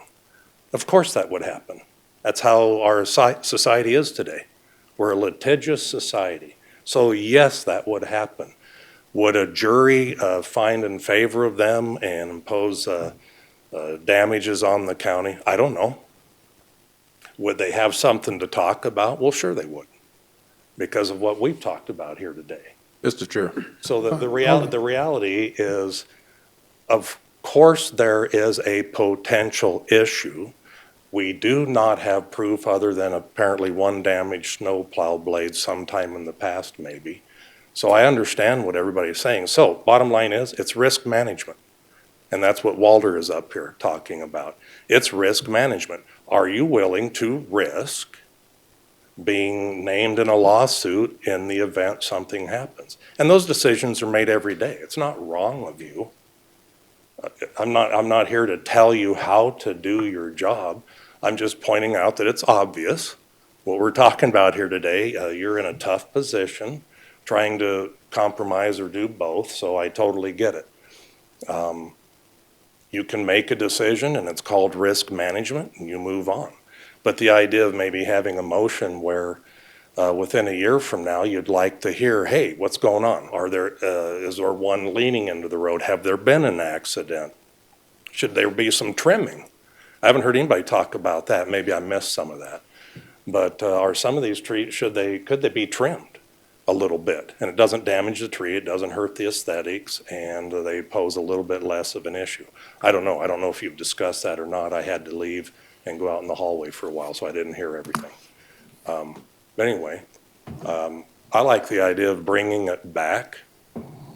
If you think, and Joe would be a good one to speak on this, if you think a multi-tiered, bring it back, but only if, and blah, blah, blah, is that something that the highway superintendent understands and goes, yeah, that's perfect, I get it, we'll do that? Or I don't know if Joe would say, I don't understand what that means, and it's a little bit gray.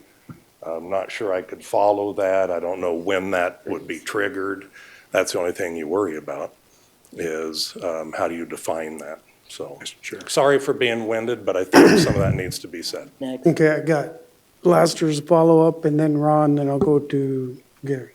No, I'm good. You're good? Ron? So I want to remind the commission that, there's risk in our decisions, and we just have to do the best that we can, But I want to bring back, on 2 occasions, there's been requests to put guardrails on the Mystic Road, simply because they're sharp and and the drop-off. And the last request, the fire chief of the Rochford Fire Department come in here and pleaded for those guardrails, and we decided not to put them up. By not putting those up, we took on a risk. If somebody goes over that, don't know that they will, that's just an assumption. Right. But we took that risk, and I don't see anything different today. It's just common sense. As far as I'm concerned, those trees can stay. I mean, I don't have a problem with it until somebody comes to me and can show me some solid evidence that they're really a danger to the public. And they want to come back on me later, that's fine. But I'm basing my decision on facts, not assumptions. And those are the decisions you've been elected to do. Thank you. And I think we all appreciate that because it's tough. Chair after Tough Gary. position sometimes, so absolutely. Mr. Turles. So the reason I made the substitute motion to defer it really for a year is that gives them an opportunity. Mr. Goodsell mentioned that they hadn't talked about establishing a road district. This would give them an opportunity to discuss that, determine whether they want to do that. Because if they establish a road district, it really takes the county out of the picture. And so I don't think that the concerns that we've talked about for the county would any longer exist. Obviously, there's still some requirements for the highway department with the bridges, et cetera, that are there. But I think that would really be of assistance, and a year from now, we could see what has happened in the meantime. Chair. Ms. Hadcock. So I guess I'm not willing to go back here in a year and look and start this discussion for another 2 hours on trees. So postpone indefinitely would be, basically, you could come back at any time if there is an issue at that point. When you postpone it, if there's a liability or anything coming back, or maybe they form a road district, I don't want to give it a time limit. If Joe does have a safety factor, if there becomes a safety factor, it's postponed indefinitely until there is an issue. I'm not willing to do this for 2 more hours again on trees in a year. And if they want to do a road district, it's up to them. They've done it this long, helping out. If it was 2 residences or 3 residents, I'd say go do your road district, but you have 20-some people. We have lots of areas with 20-some people that we do in the county, let alone we're doing an unincorporated area of about 10,000, 11,000 people. So, yeah. So, Ms. Hadcock, what I've heard you say is you'd support a motion of indefinitely. Motion maker, you're stick with the year? With the 1 year. 1 year, okay. Mr. Chair, Okay, I think they got a response. just clarification. The original motion was the indefinite, and then there was a substitute motion. For the year. Because you were asking if he would be okay, but there already is the original motion, which was indefinite, and his was a substitute motion. Right. There's been so much discussion. I just want to make sure we're all on the same page. Vote. Okay. Vote, guys. Oh, You guys had one last comment? Not me. I did, sir. Mr. Laster. I think I may have to agree with, putting it on a year, maybe they talk about doing a road district, maybe they don't. But even if they didn't, then we're going to come here, and I think Commissioner Hadcock is right that we may come here and have another 2-hour conversation, and then we're wasting everybody's time again. And if we postpone it again and again, I think I kind of like the first one, postponing it indefinitely once my questions were answered, knowing that safety issues will inherently be taken care of right away, and then bring it forward whenever the community says we've decided to or not to do a road district, and then we have the conversation at that point. That would be my personal, is postponing it so we're not putting something on a calendar that forces a conversation if they're maybe conversating about it. Yeah. So if I vote no on this and it passes, it's not because I don't agree that we should postpone it, I just want the longer postponement. Okay.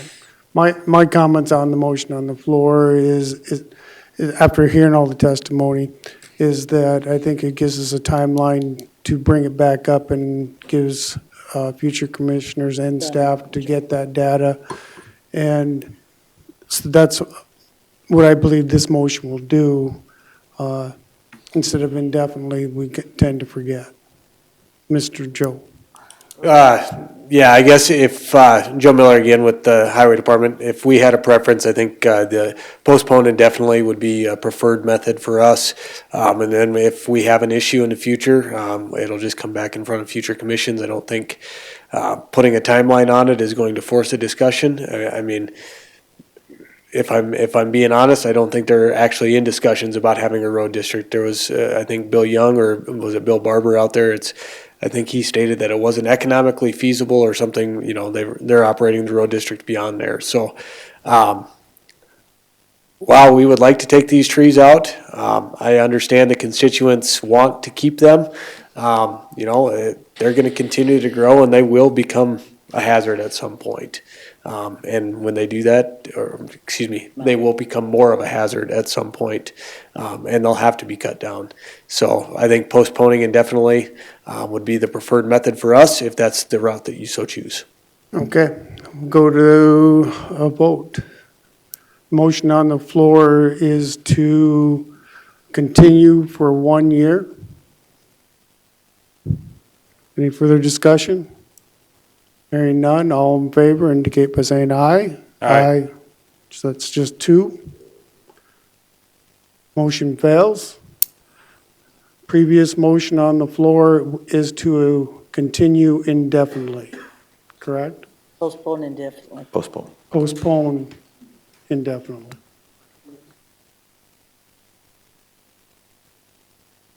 You want clarification? Just no cutting of anything. Right. No trimming or anything? Right. We don't mind trimming.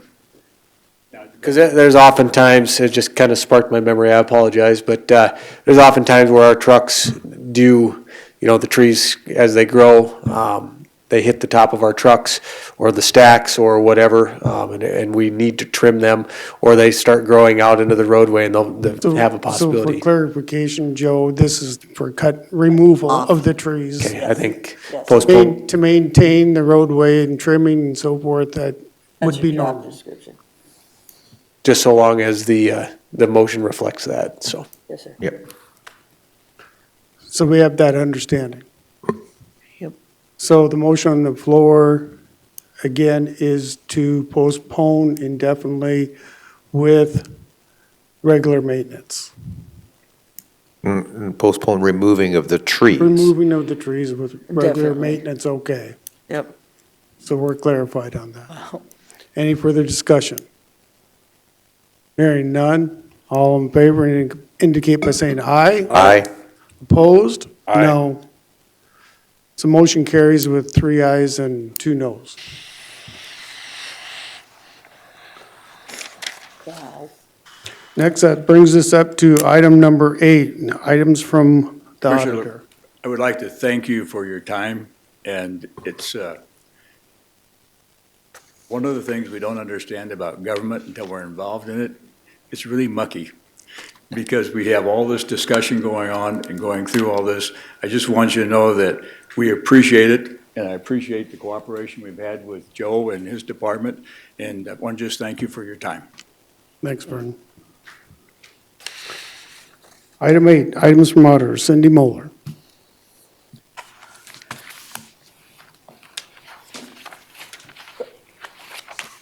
Good morning, Commissioners. Cindy Moeller, Pennington County Auditor. The first item that I have before you is our annual resolution to discharge county liens of deceased persons. This is something that we do annually as we get notification from Health and Human Services, from Credit Collections Bureau as they're seeking out the people that we have liens against that we've turned over to them. We get notified of that they're deceased, and then we come before you and ask for the discharge of the liens for the deceased persons. I go to any questions from the commission? Hearing Mr. none, Chair. I'd go, Mr. Lassiter. Move to approve the resolution to discharge county liens and deceased persons. Moved by Lassiter, seconded by Roskinick. Any discussion? Hearing none, all in favor indicate by saying aye. Aye. Opposed, motion carries. Item B. This next one is the authorization for the chairperson's signature on the resolution to discharge county liens with no activity for 30 years, which means they've not had any new liens or made any payments in that time frame. Okay. Mr. Chair, Mr. Roskinek. move to approve the resolution to discharge county aid liens with no activity for 30 years. Second. Moved by Roskinek, seconded by Drews. Any discussion? Hearing none, all in favor indicate by saying aye. Aye. Opposed, motion carries. Thank you. Thank you, Cindy. Next, we have items from State's Attorney, and I'll recognize State's Attorney Laura Retzel.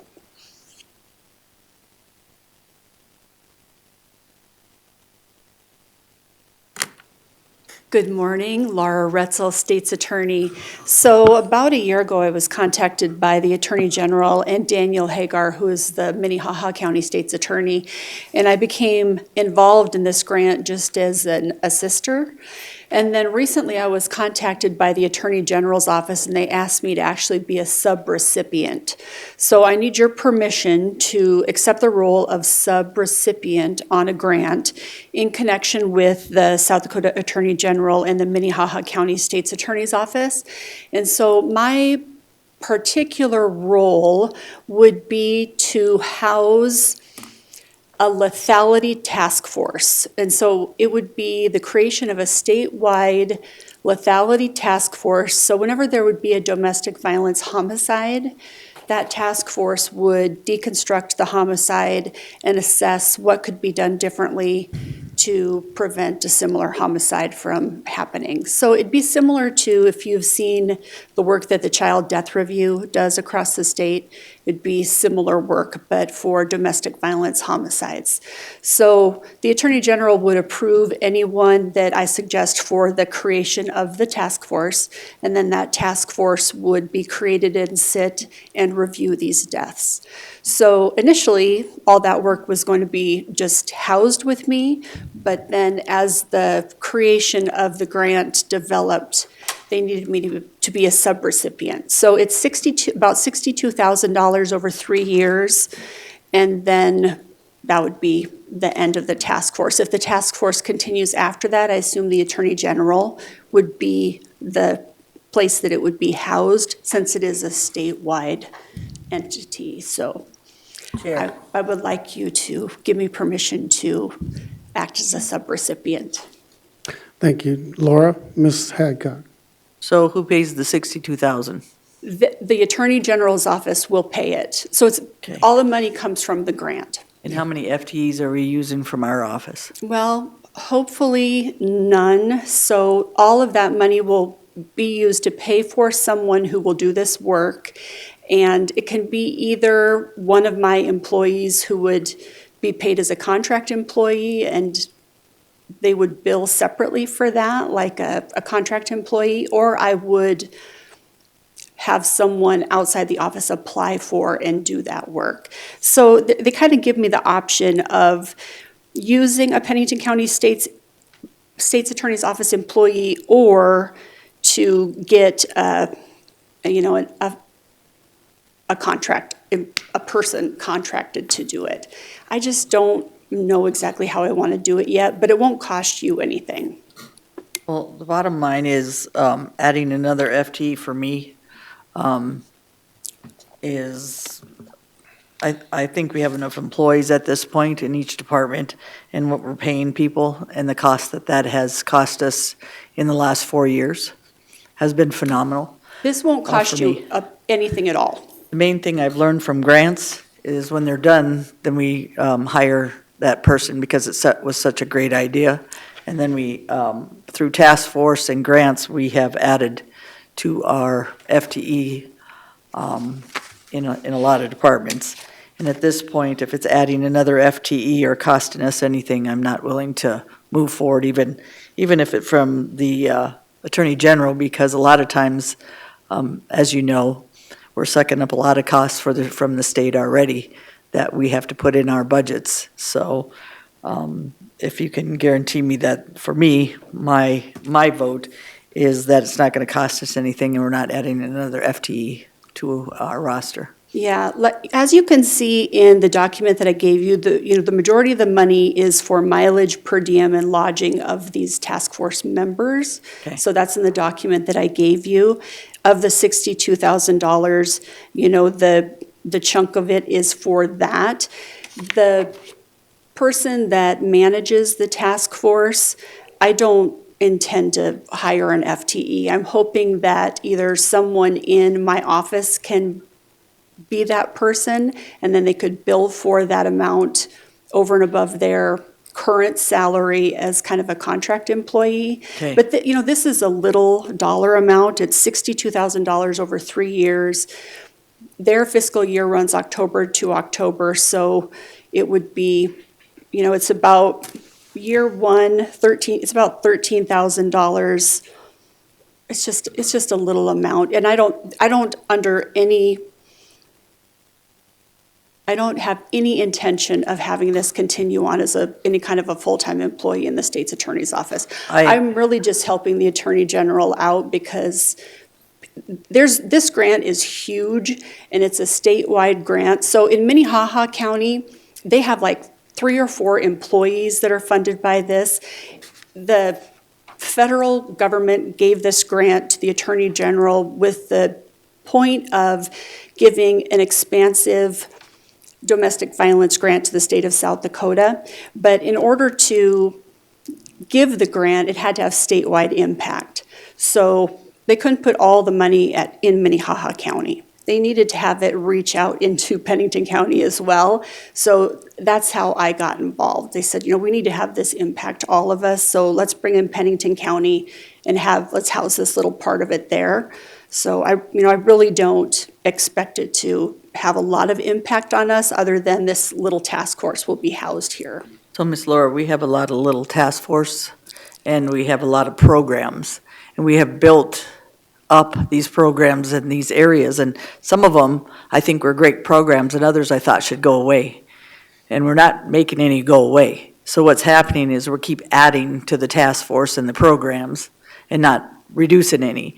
Now, if I could see the reduction on some of this, then and that's why I'm questioning this, not you personally, hopefully, that you think it's personal for the state's attorney. It's because I'm seeing all these programs come into fruition to the point where we have granted 30 to 40 extra FTEs over programs. That's a lot of growth on programs, and like I said, I haven't seen a lot go away. So it takes money, and it takes buildings, and it takes people to grow programs or make programs. So in this case, you've got it covered, it sounds like, and there won't be any FTEs coming forward, and if it is, it's one of your FTEs that be using some of their grant. I get that, just so there isn't another task force or a program that we're adding to without subtracting any in Pennington County. Thank you. Mr. Chair, Mr. Roskinek. I'm going to move to authorize the state's attorney's office accept the 3-year Improving Criminal Justice Response ICJR grant as a partner agency to the Attorney General and the Minnehaha County State's Attorney's Office with the understanding that no full-time employees will be added to the state's attorney's office. Second. Moved by Roskinek, seconded by Hadcock. Chair. Mr. Drews for discussion. Laura, obviously, this is statewide. It's not just Minnehaha or Pennington County. It's wherever homicide could occur within the domestic abuse. Are other states also doing this, or is this a trial basis for the state of South Dakota, or is this larger than the state of South Dakota? Yes, it's actually pretty common in states to dig in and understand why domestic violence homicides are happening. So it is something that our state should be looking at. And, I don't think that we are immune to it. I mean, just this year, we had the homicide of Julie Fisk in our community. It was a domestic violence homicide. And domestic violence is really one of the places where homicide is the most preventable. And so I think that's why these task forces are so necessary. Out of all of the homicides that we experience, a lot of them are drug-related. I think the vast majority of them are drug-related, and the other portion of them are domestic violence homicides, and those are so preventable. Because if we can get resources to these families that are experiencing domestic violence, the homicides are so preventable. So I think that's why the task forces are so crucial and why they've been effective in other states. And so I think that's one of the reasons that South Dakota was given this grant, is because it's needed and can be so helpful in literally saving lives. Okay, thank you. Laura, I support this because I think the task force is going to be, they're going to be reviewing the cases, correct? And so they're going to dig in a little bit more deeper for the public and for your offices and the community. So I think gathering that information and doing a deeper dive is going to give us the more information in order to come up with a plan to address it. So Thank you. with that, we do have a motion on the floor for approval. Any further discussion? Hearing none, all in favor indicate by saying aye. Aye. Opposed? Motion carries. Thank you, Laura. Thank you. Next, that brings us up to items from Buildings and Grounds. Morning, Commissioners. Kevin Burton, Construction Manager. Before you today, we have something that we would like to get approved. It's the paving for the 900 Concourse building in the south parking lot. When we originally bid the project, we got a price for that at $227,000, which is a remarkable price for paving in today's market. If I could, Seco Construction is the general contractor that was on board. He has another meeting he needs to go to, but he did fill out a speaker request for him to try to speak on this topic. So if there's no objection, I'd have him come forward at this time. I do have a speaker request for him. Just a question for the staff. Is that okay if I speak? Okay.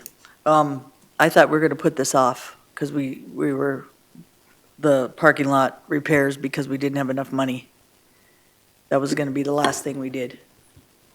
We had figured it into the budget. We had talked about it at the get-go, and we were going to put it off from the original bid because I did not have it in the memo as part of the approved Budget. alternate, because we did not have the bids back at the time I was doing the memo.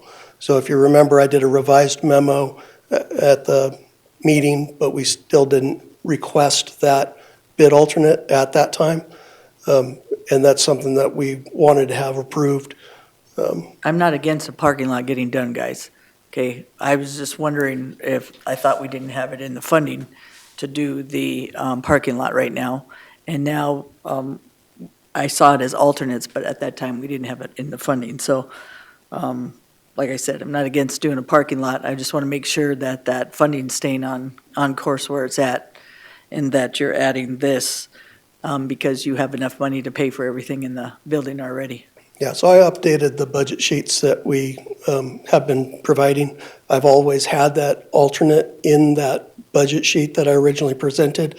I updated that this morning, so I'll be happy to hand those out or show it on the screen for the public after Mr. Hudson has an opportunity to speak. I would ask that when you have your sheets, guys, that on your buildings, have your original sheet where it showed, you know, you were bidding it, and then show the 227 in this sheet. Because that's when we did it before, it's a lot easier to see and then have a conversation with you about it when you say, okay, Deb, here was the bid sheets. This is when we put it in September, or I'm sorry, let's say May 21st. And then you came in here and then you said, okay, we followed through with this. We did have the money. It's 227. It's just nice to have a follow through on the same papers. Does that make sense? So I have somewhere, or me personally anyway, to follow on bids instead of just one sheet. We always had like the packet with Mike. He always had the same sheets behind it so we could follow the process from the beginning to the end in those costs. Make sense? Yep, makes Okay, sense. Thanks. Thank you. Okay. Sure. With that, I'm going to go to Ethan real quick. Can yours wait? Yeah, I just have one question. Okay. How many square feet are involved in that 227,000? I'd let Ethan speak to that. Okay. I'll recognize Ethan Hudson from Seco Construction, Inc.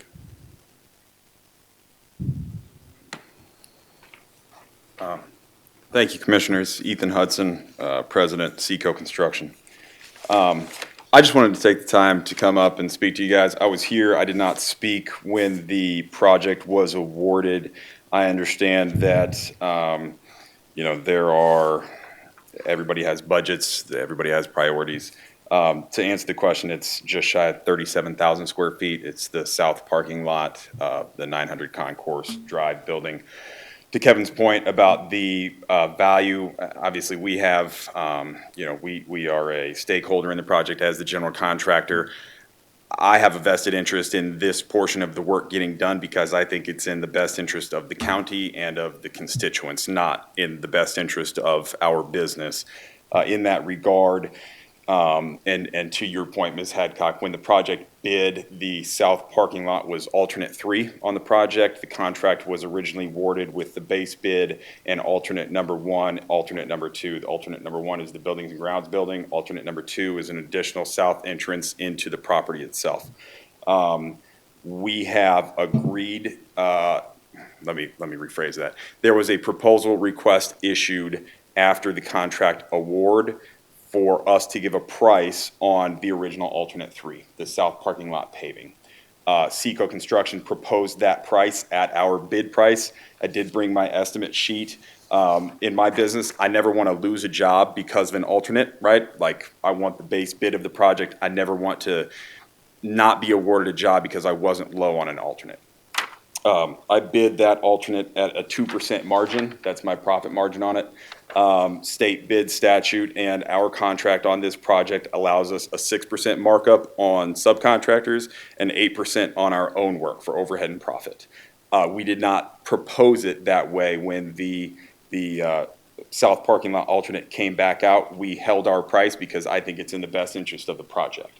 There is some interface for the new approach and for the Buildings and Grounds building onto that south parking lot. And if we were to do that work without the new parking lot paving, we would be interfacing new asphalt paving to old, degraded, broken paving. So I just think it's in the best interest of the project, and I wanted to speak on the virtues of that. So thank you for the explanation. And if anybody had any questions, I do apologize. I had a meeting scheduled at 11. I blocked my schedule out that long. I thought I'd be good, but. Mr. Chair. Thanks, Ethan. So we got 227,000, 30,000 square feet. Can you explain just an overview of the scope of the project? So I'm assuming you're going to go in there and have to take all that broken asphalt out and then get rid of that asphalt and bring in and do a new 4 or 5 inch overlay. Sure. And the highway department guy's gone, so I can speak on this. I'm a big proponent of concrete, big concrete guy. We do a lot of our own, consider asphalt temporary surfacing. But to answer your question very specifically, the alternate is to remove the existing deteriorated asphalt. There's also an assumption that portions of the subgrade may have failed as well. The existing, if you look at the geotechnical report, the existing asphalt is, I believe, 6/4, so 6 inches of asphalt over 4 inches of base course. The new section is 5 inches of asphalt over 6 inches. If you add those up, we have an additional inch that we need to get out of the subgrade, supplement the base course, have it be correct. So strip all the asphalt, pull the base course, strip an inch of dirt assumed, put back in appropriate aggregate, and then a new asphalt paving section. Chair. Anybody else before I go back to Hadcock second? Thank you for the explanation. 'Cause believe it or not, I know parking lots because we have to do ours at their motels. Sure. So your base course and how you have to take off some of the black, which means the stuff that's crusted out and no good, that kind of thing. But I'd like to make the motion to move to approve the construction chain order to contract with Seco Construction for Pennington County Office renovation project to add alternate 3 parking lots and designed by Team TSP in the amount of $227,000. Second. Thank you, sir. Moved by Hadcock, seconded by Roskinick. Any further discussion? Hearing none, all in favor indicate by saying aye. Aye. Aye. Opposed, motion carries. Thank you, guys. Dustin Willett, items from emergency management. Good morning, Chair, members of the Commission. Dustin Willett, Pennington County Emergency Manager.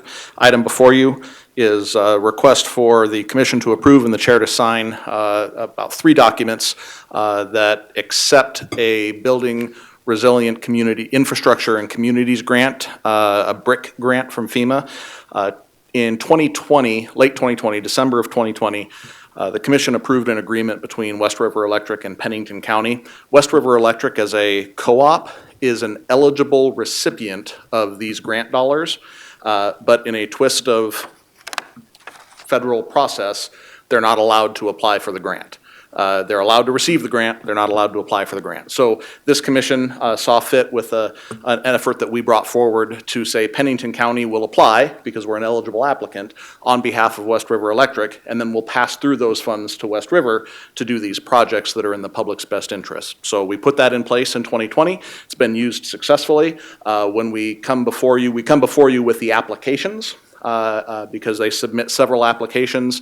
It's a very competitive process. What I have before you right now is one of their more recent applications was chosen for approval. So now there's an offer of a grant award, a FEMA BRIC grant award, and it requires additional action on the county's part to officially accept that grant award. Again, those dollars pass through to West River Electric, and truly, West River Electric does all of the back-end paperwork and all the correspondence with the state, so there's minimal impact to Cindy and her office.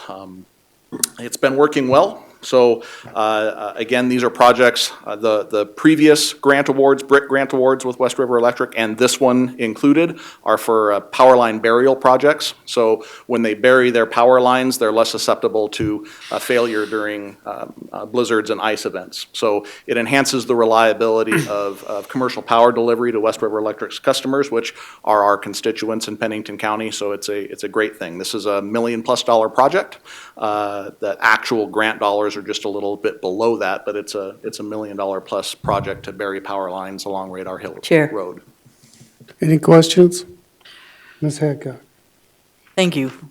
I appreciate that. I like it when we do anything to do with infrastructure, or anything that's going to help Pennington County or our area in West River Electric does a lot in Pennington County. So thank you for doing this. Dustin, one thing you're good at is grants, and a lot of it I've seen used for infrastructure, so, or to help other agencies with their infrastructure. So thank you for what you do, Dustin. Mr. Chair. Mr. Drews? I'd move to accept the Building Resilient Infrastructure and Communities Grant, EMD-2022-BR-004-0007, in the amount of $1,022,698.83, and authorize the chair's signature on subrecipient agreement and FY 2023 DHS standard terms and conditions, and the FEMA record of environmental consideration. Second. Moved by Drews, seconded by Laster. Any further discussion? Hearing none, all in favor indicate by saying aye. Aye. Opposed, motion carries. Thank you, Commission. Thank you, Dustin. Next, we have item 12, items from Highway Department, and I'll recognize Superintendent Joe Miller. Good morning, Commission. Joe Miller, Pennington County Highway Department. Up in front of you here is an agreement with the state of South Dakota DOT for acquisition of right-of-way. As you know, the state has long been studying the Highway 16 corridor, and they actually currently have it in their STIP to reconstruct that intersection right by Reptile Gardens in 2026. And to do so, they need to realign Neck Yoke Road to make it meet with Highway 16 perpendicular. Right now, it's kind of it comes in at a skew, so you don't have the best visibility. This agreement allows them to obtain the right-of-way in our name, and we're not obligated to pay for it. So otherwise, we'd have to go obtain that right-of-way for their project, and that's not the way they like to do business. So I'll stand for any questions. I'd like to ask a question. Any questions? Ms. Hadcock? About bridges. So maybe this is the time to ask about bridges. So Joe, when you're on the bridges and the gravel's on the edge, is there anything that catches the gravel and the salt and all the stuff that's going in the creek? Because when I was sitting there, there's just like a ledge, and the gravel's sitting about 2 inches, 3 inches, and the asphalt millings, the leftovers and stuff, and there's just an edge. There's nothing stopping all that gravel and all that stuff going in the creek. So I'd like to know if do we have to put a guard, or do we have to do something so that stuff doesn't go in the creek? No, not to my knowledge. There's no legal authority or anything like that to stop that stuff from going in the creek. That's more of a legal question than anything, but depending on the construction of the bridge, you know, a lot of the DOT bridges that you see have the concrete barriers, and then they even have weep holes that go down and, you know, Or even that allow. walkways or something What's that's, that? or walkways or something that stop all that. Yeah, no, not to my knowledge is the answer to your question. So maybe we need to look into that, because that's a lot of, if you look at the gravel on the edge of those, some of those gravel is pretty thick, and you have asphalt milling and salt that are going into the creeks. So if there's something that we could look, because I know FEMA has a thing where you cannot do that. I know legally for constituents or other people, so I'm pretty sure we can't do it as a person. And I'm not trying to be mean about this, it just comes to me that if there's that much gravel and that much stuff dumping into the creek, that becomes a lot if it's the whole winter. And typically, we go out and wash our bridges and clean our bridges. We sweep them before we go and wash them, because that salt is actually it deteriorates the concrete. So that's every spring we make an effort and we go out and sweep those bridges, and then we wash those bridges as well. I'm not aware of any verbiage or any legal authority that we don't have to be able to put sand down on the roadways or even the bridges. Well, that you can, I understand, it's a safety factor. I'm just understanding, if you look, like, only reason I walk Dark Canyon Bridge, be up straight, and there's 2 to 3 inches of millings and, not 2 to 3 inches of millings, but there's millings with gravel that is pretty thick. And I was thinking, okay, is all this going in the creek? That's why my brain went there, Joe. I don't know if you're doing anything wrong or right or whatever. No, or I mean, if you could do typically, something different. what you've probably seen out there, and I didn't walk the bridge, but what you probably seen is leftover chips from our chip seal project on the bridge, and we probably just didn't hold our contractor to clean them up properly. I didn't notice it. We'll go take a look at it and get them cleaned up. But Just in the future, let's look at that. Just because I think it should be a concern. If it's 3 pieces of gravel that go in the creek, I mean, you're not gonna be able to, but if you're shoveling all winter, I would be cognizant of what goes in that creek on those flat bridges like that. A lot of them, like you said, they have that barrier, like even in Rapid and stuff, but on those in the county, I don't know if there could be something different, but I'd appreciate it. Sorry to get off subject on bridges, but. Okay. Mr. Drews. Move to approve the joint powers agreement for real property acquisition with the South Dakota Department of Transportation for project number NH-PH-B 0016-9160 PCN 06X3, allowing for right-of-way acquisition on behalf of the county for realignment of the Highway 16 and Neck Yoke Road intersection. Second. Moved by Drews, seconded by Hadcock. Any further discussion? Hearing none, all in favor indicate by saying aye. Aye. Aye. Opposed, motion carries. thank you, commissioners. Thank you. Next, we come up to item 13, items from public SDCL 125-1. Speaker request form is required. A time for the members of the public to discuss or express concerns to the Board of Commissioners on policies and issues affecting county government and its function. Action will not be taken during this section on any items brought forth that are not properly noticed. Speakers under this section will be recorded in the minutes by name and area of interest. I do have 2 speaker request forms identified as provide information to commission. That'd be Tanchi Weaver. Weaver. I'll answer to it. Good morning, Commission.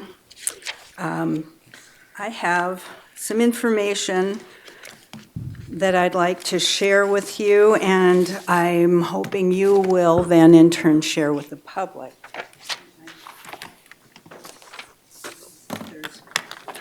Now, I will make the comment that we are a polling place, so any information that pertains to items that are on. I realize that, Okay. and it is not, it is something that I'm presenting to you. I realize you won't act on it today, and then, you'll probably discuss it going forward, and I hope that you decide to then disseminate this information to the public as a way of educating the public, because it does deal with Referred Law 21, and it is a proposed resolution to make the public fully aware of the facts regarding the act known as Referred Law 21. So I will just read these couple of whereases.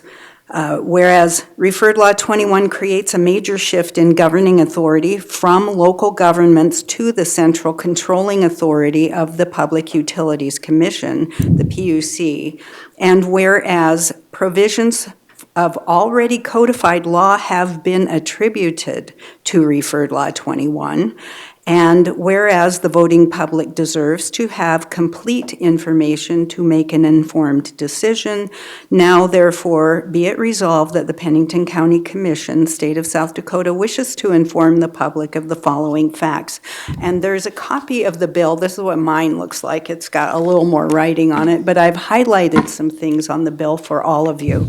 I can quickly go through this with you and show you why this is important for the public to know. First of all, Mr. Chair. Mr. Drews. I don't think it's appropriate for this to be discussed here. There is a explanation from the Attorney General's office relative to this and that's bill, why I'm here. And I just don't think this is appropriate for discussion at the County Commission. I tend to agree, and I'm going to recognize Jay Alderman. Could you explain as I was trying to explain that we are a polling place during an election, and this pertains to an item that is on that, could you please? Jay Alderman with State's Attorney's Office. I would have to agree, it's a touchy situation because we are a polling place right now. And there's a couple statutes. I don't know is the request that the commission pass a resolution?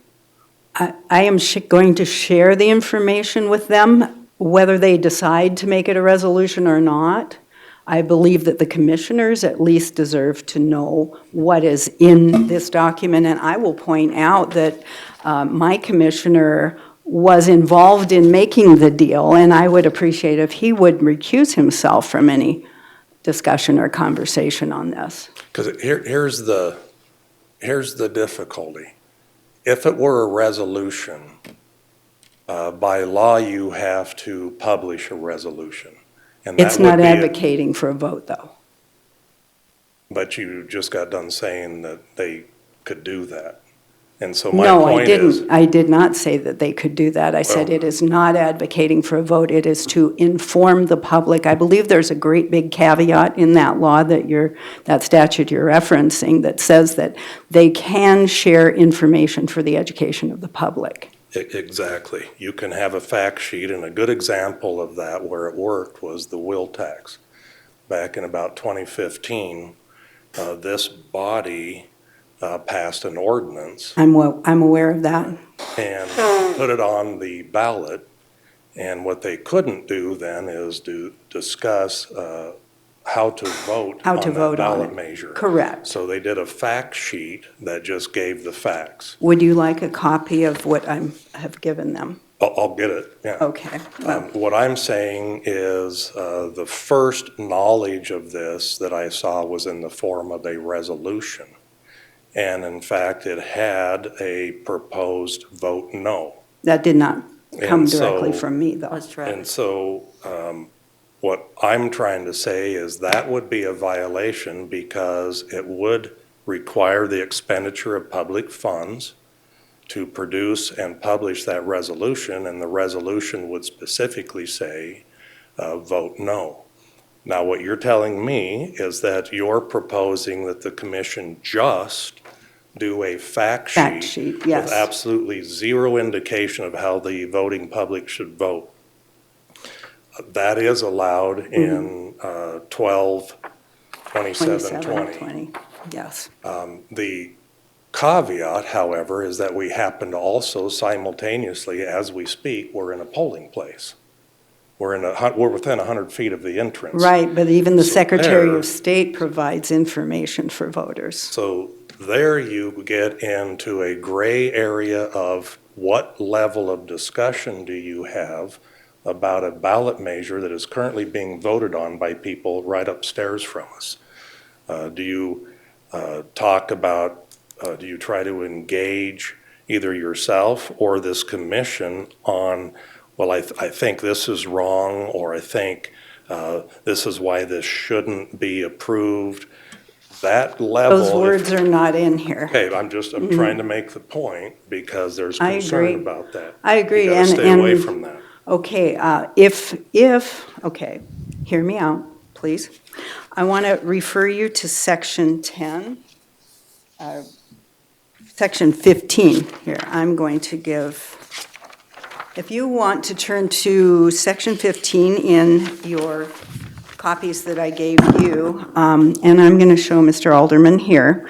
Okay, the Attorney General's statement, if memory serves me correctly, has a sentence at the end that the act contains certain information on easements, certain benefits regarding easements that are contained in this act. So the public believes that they are voting on those items. And this is actually a false statement, because here are those provisions. They're from Session Law 179 and Session Law 177. And they are Section 15, subsections 8 through 13 and 14 and 15 of 201, which is Session Law 189. They are not subject to referendum. These are merely references to those provisions in House Bills 1186 and 1185. So they are not in this act, and I believe it is incumbent upon our local government to inform voters that they may have been misled, not intentionally, but because it states in the Attorney General's statement that the act contains these things when it does not, they cannot make a properly informed decision. This, to me, is the biggest reason why the public deserves to be informed of the facts of this bill. It also does not mention the fact that there is a transfer of power. I'm talking about the explanation on the ballot. There is no mention in there of the transfer of power and authority for citing and regulation that is contained in sections 4 through 6 of All right, the act. let me stop you there, I guess. I agree with Commissioner Drews that the AG put out an explanation. If it's desirous that it's not the best explanation, I don't know who's been in contact with the AG's office to try to get clarification. Well, apparently, Factual right, clarification. apparently he has been contacted, but it was too late to change it. Well, yeah, you can't change the explanation, but they Right. could also do fact sheet. It's up to the board if you want to do a fact sheet that is akin to what you did for that wheel tax. That's your decision. I'm This is not telling you public one way or comment, though, another. Jay. It's just her opinion. We've had it on voting, we've had it on tabulation machines, we've had it on everything to give the public what they thought. They can listen to you, or they can listen to Jay, or they can listen to Deb, or they can listen to Geraldine, and figure out from her subject if they like or dislike it, believe it or not believe it. We've had that 100 times before where people like or dislike what we have to say. They're not beating up an individual personally, then we're good. I guess I'm good, so. I just wanted to make sure you were aware of the two statutes, and I can Well, one of our, let me just give them to you, and then you can. well, we had went through this with one of our commissioners being on board with this. That's why probably she's here as well. Because when I was, Well, that may be why the preemption as well. No, I want to share the information with you, whether you take it forward to the public or not. And I will quickly go through it. So my concern is we are a polling place. Polling right now, and you're absolutely right, Deb. We have taken up, heard stuff from public, but not during a current election while they, We have- like you said, 100 feet away, they're voting on it. We have, if I'm correct, on tabulation machines and all kinds in of stuff. October. Yep, that were on the ballots, marijuana, different stuff like that, that was on it. We've listened to public comment, whether they liked it or disliked it, or loved the bill and read the bill. I'm not advocating for a vote. Okay. I just want you to understand as well as possible what is actually contained in the bill. Okay. So it is facts. And I'll go through it. You've got it here in the list. Section 1 exempts carbon pipelines for the transmission of carbon dioxide from any discretionary formulas in Chapter 10.4, which is property subject to taxation. That is a concern of the county, should a carbon pipeline ever come through here. A new section in 2, Section 2 is what everyone's salivating over because it looks like new revenue. But I think you should be aware that, first of all, a county may impose a pipeline surcharge, and that surcharge, and currently this only affects 8 counties in the state, and ours is not one of them. And it is not providing general property tax relief. I think that's a misconception that people have, that this bill, if it's passed, will provide property tax relief, which everyone wants. But it does not provide general tax relief. It provides a small amount of tax relief on affected properties in affected counties. And it is tied, as you see, pursuant to 26 U.S. Code 45Q. 45Q is a specific tax credit. If a company applies for any other tax credit, it will not be able to surcharge the company. Also, that tax credit has a lifespan of 11 more years. So so that's a concern. Also, it says during any tax year that the carbon dioxide pipeline company, which is the owner, claims a tax credit, but it doesn't say every tax year. So this could, in reality, be a one-time payment if it is levied. So then let's move on. Section 3 is just an accounting of the company. And the only part that was added was subsection 13, which just says whether or not the pipeline company claims a tax credit under that code, they have to provide this information.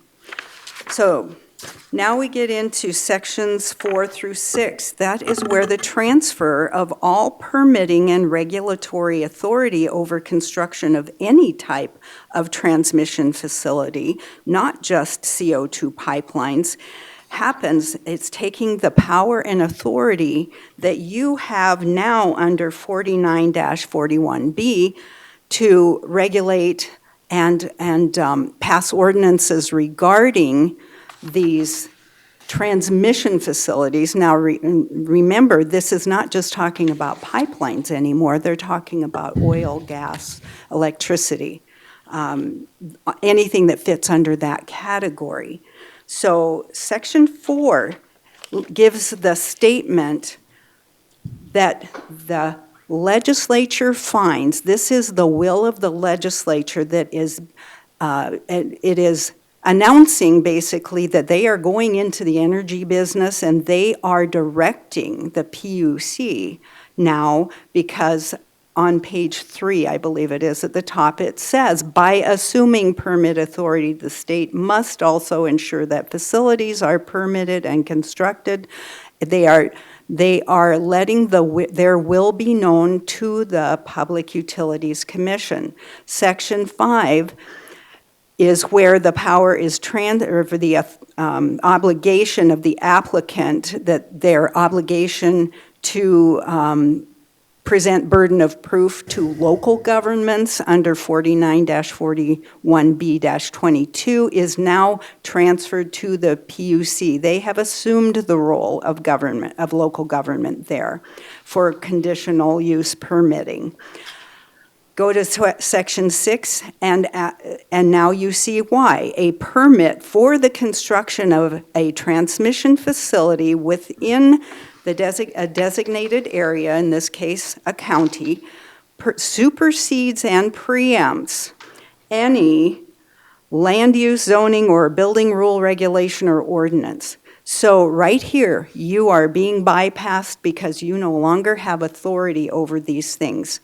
About middle of that paragraph, a route or transmission facility permitted by the commission, the PUC, under this chapter is not subject to any local land use, zoning, or building rule, regulation, or ordinance unless the commission requires compliance. So all of the authority of townships, municipalities, counties has been transferred to 3 people in Pierre with these sections. Section 7 is a concern as well. A county, municipality, township, or other governmental unit may not enact or increase in any form a tax, fee, or charge that is related to a gas or liquid transmission line or an electric transmission line, which requires or holds a permit under Chapter 4941B. Okay, all of that authority, as we just established, is now with the PUC. So once a company has that permit in hand, first of all, they can bypass your laws, land use rules, and ordinances, but now they Mr. also Hall, I need to interrupt for a second. Okay. I'm just going to go ahead and say it. I'm sorry. This is Jay Alderman, State's Attorney's Office. If you had 100 people sitting in here, all 100 would say it sounds like you're advocating against this measure. I'm telling you what's in it. And so It's here does anybody find this false? You can do that out on the sidewalk. You can put ads in the paper. I'm just trying to protect the county commission and yourself, because it says any person, from stepping over that line of implying or advocating a certain position on the ballot. It's pure coincidence that we happen to be a polling place right now, and it makes it really difficult.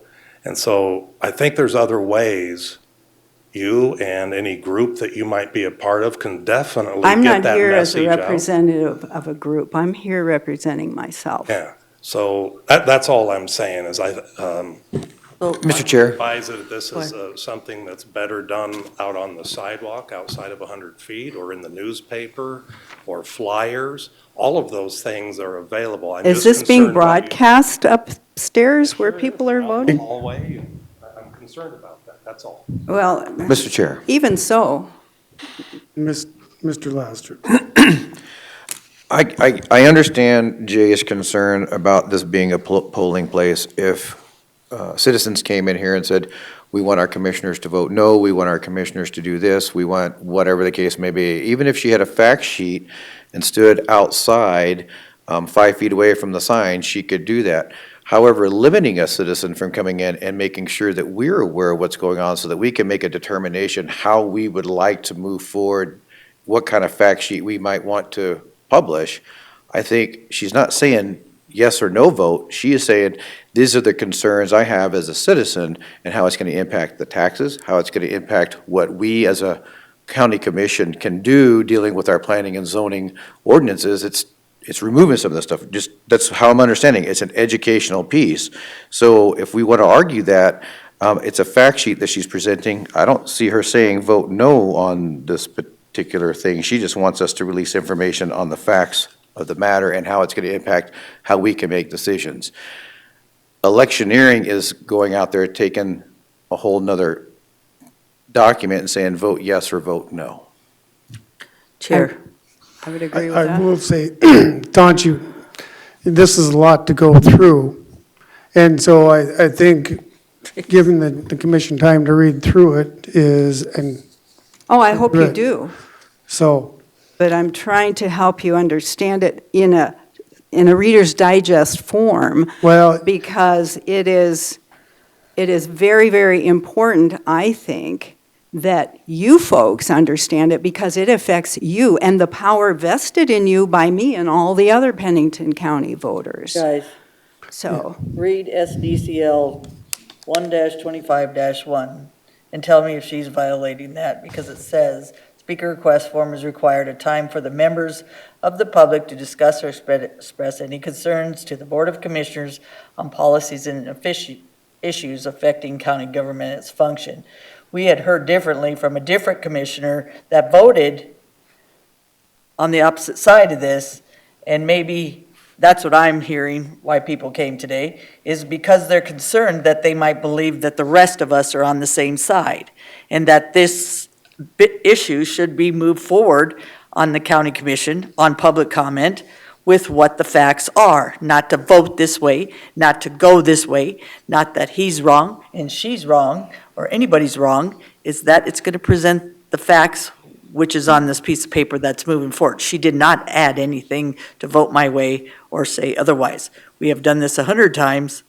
We might not want to listen to the whole speech, but we should have then said, you got 3 minutes, but we did not say that at the beginning. So let's be fair.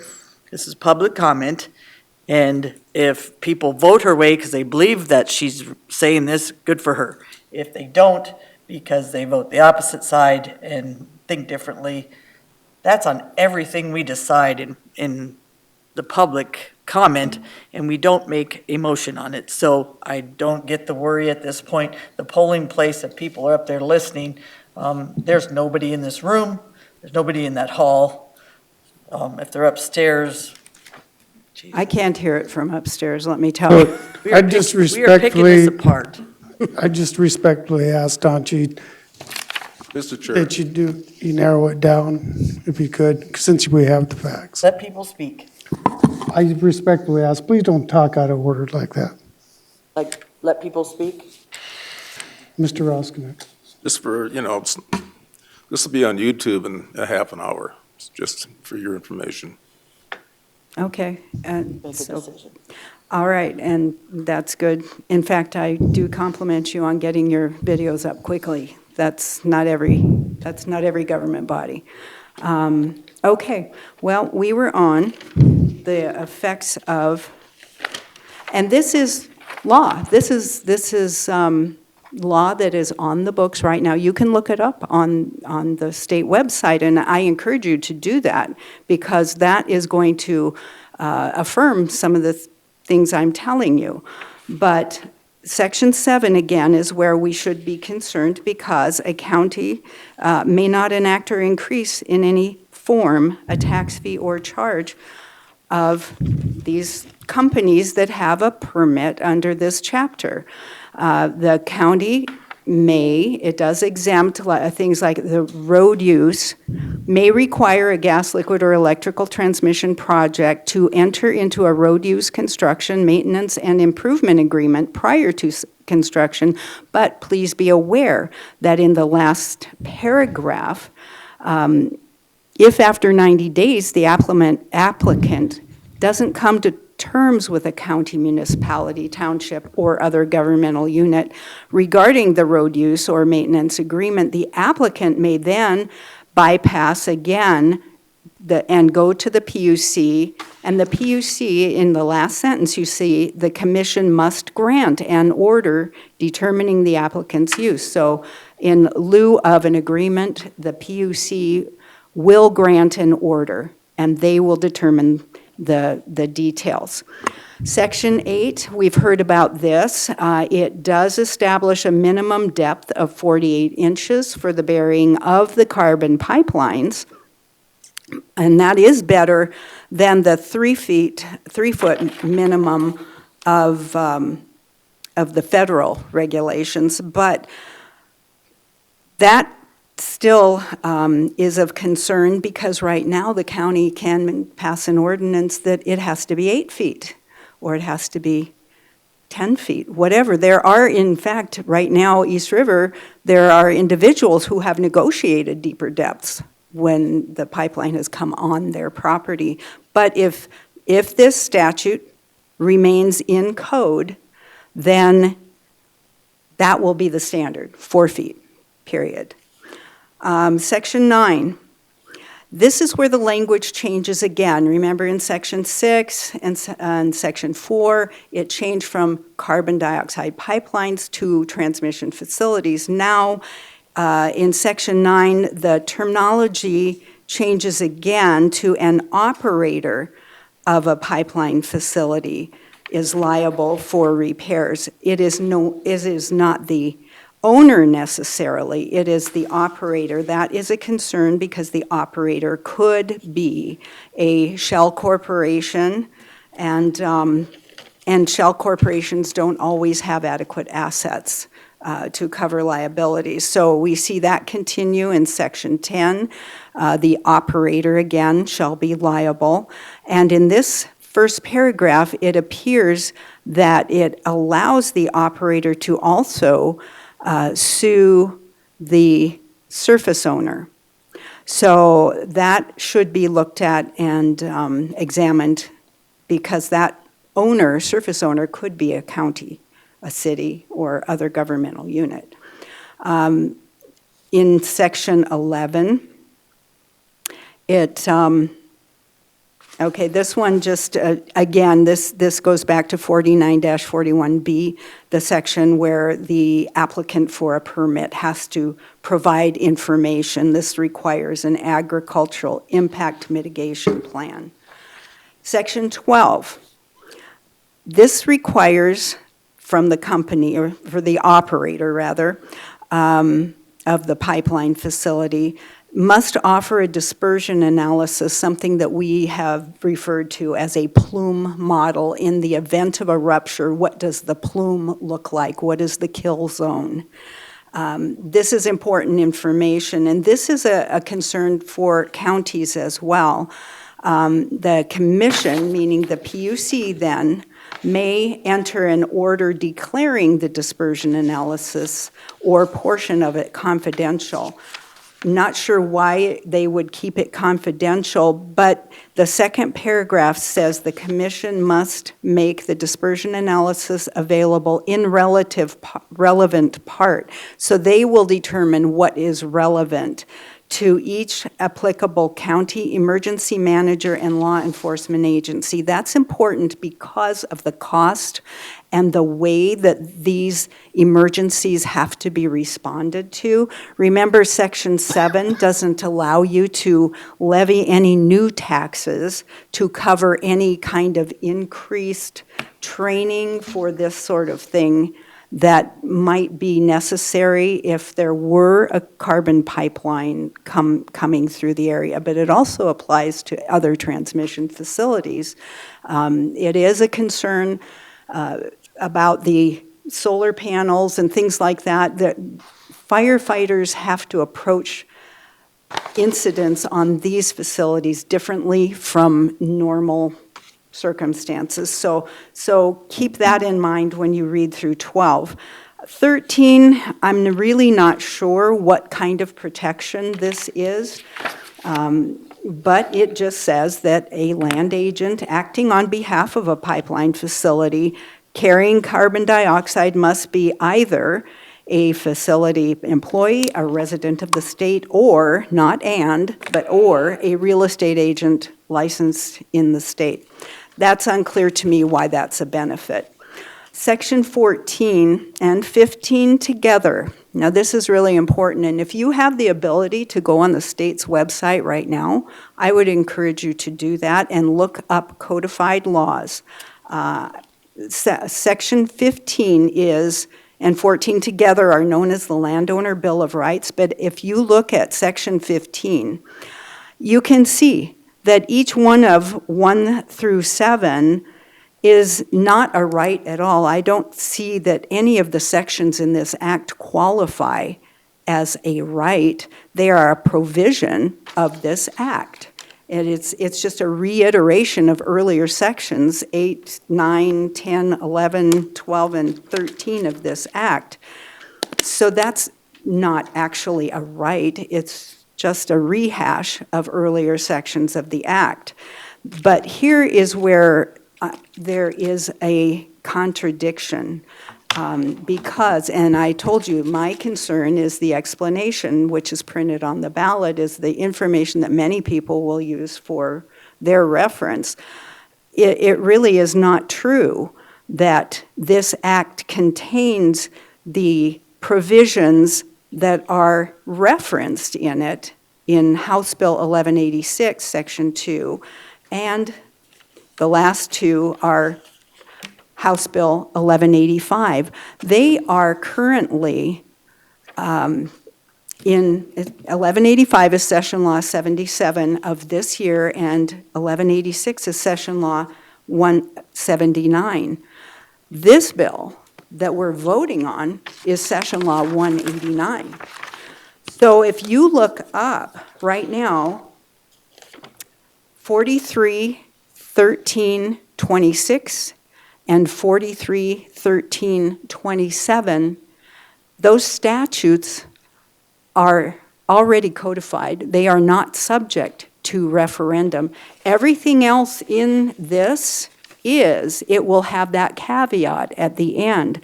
The easy one to look up would be Section 1, 10-4-47. You can look that up. It's a one sentence that appears in Section 1 here, and it does say, in parentheses, after it lists the session law, subject to 2024 referendum.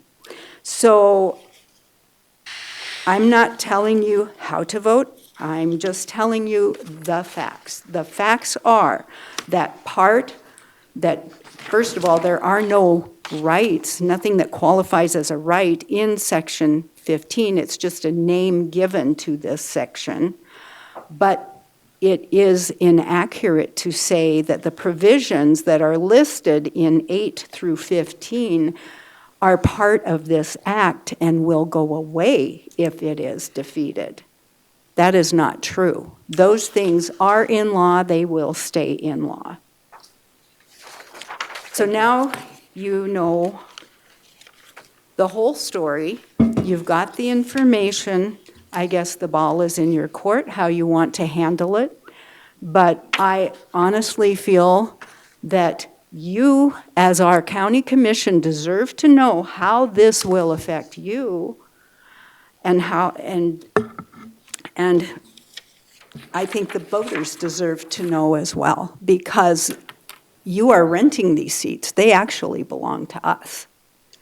And if this is a shift in government, I think people deserve to know that, and that is not mentioned at all in the explanation that is printed on the ballot. So, Thank you, Tanji. Thank you, Tanji. thank you. Thank you very much, Next, I have Listening. Mr. Mike Mueller for public comment. Good morning. Is it still morning? Still morning. Thank you, Morning, Mike. Commissioners. Mike Mueller, 36-year resident taxpayer of Pennington County. I've got a couple questions following up a presentation parallel to Ms. Weaver's excellent layout for you. People feel like the best government is closest to the people. That would be you. The state legislature is another level removed, and our federal, obviously, is another level removed. Another primary role of government is protecting the citizens. So the constitutional oath you took, there are property rights embedded in that. I wish you would please review that again, Amendment 5 and 14. And the states hold the compact for the federal government to even exist. So you as a county hold the compact for the state to be formed. So your power is actually a lot more than what other folks understand. Our sitting Speaker of the House did not think we had any authority as a state to challenge the federal government on the January 6th detainees. He's absolutely wrong. We can challenge anything of the federal government as a state. Likewise, you as a county can challenge anything that the state is doing. So I'd like to find out, I'll inject a question in here regarding the support of Tanchi's request and knowing there's a polling place upstairs. With our auditor in the room, is that a polling place on Fridays when this building is closed? Technically.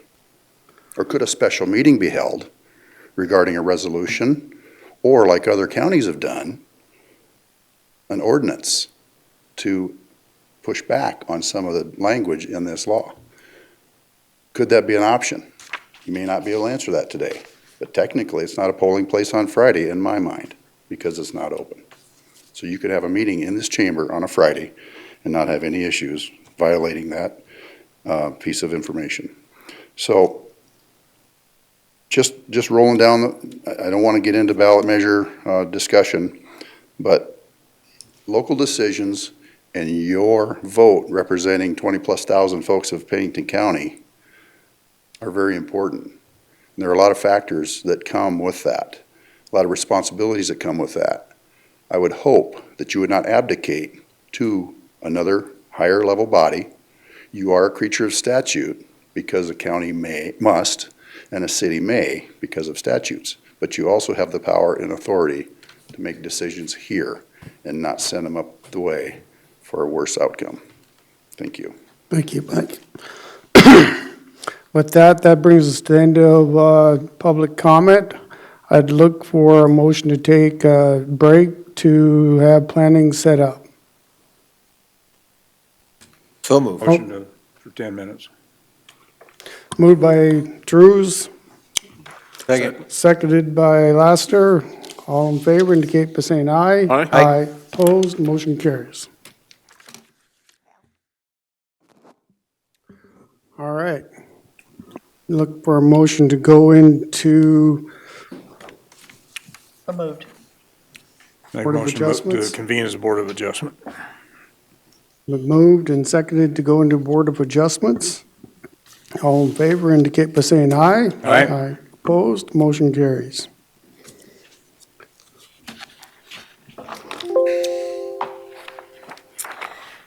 Good morning, Commissioners.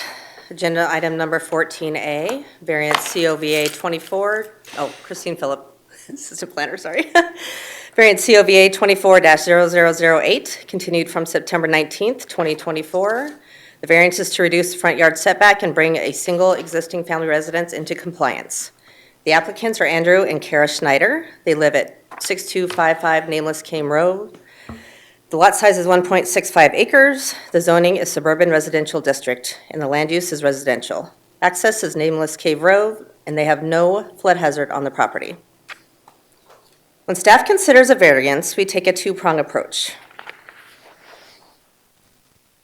This is listed on the screen. For prong number one, whether granting a variance runs counter to the public interest, it does not appear that the request runs counter to public interest. For prong number two, whether special conditions exist to grant a variance, it does not appear that a special condition exists to grant a variance. The request is routed for interdepartmental review.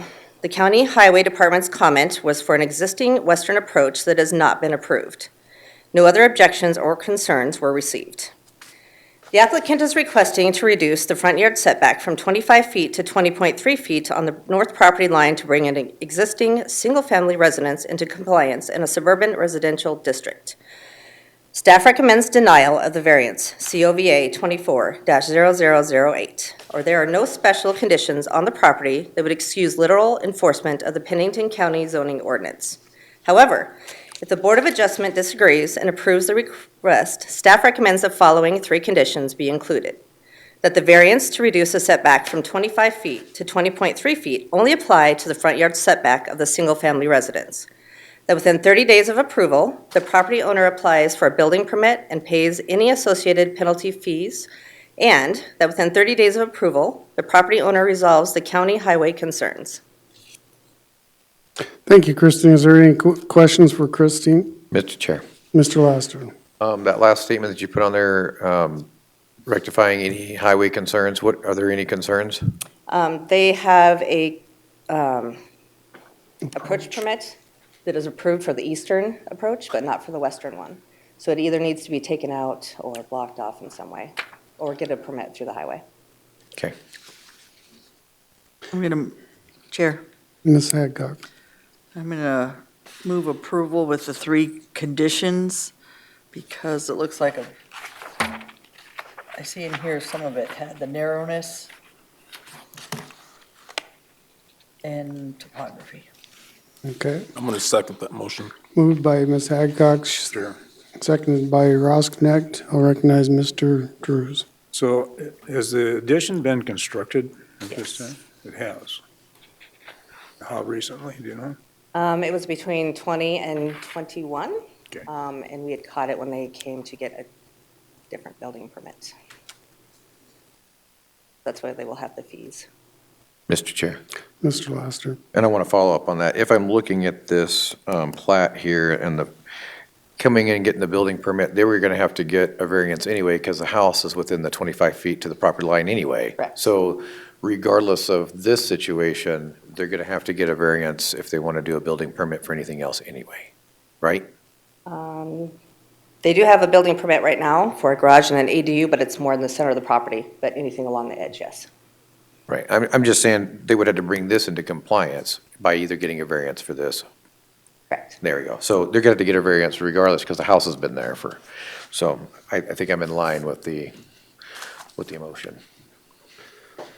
Any further questions for Christine? Hearing none, do we have a motion for approval with 3 conditions?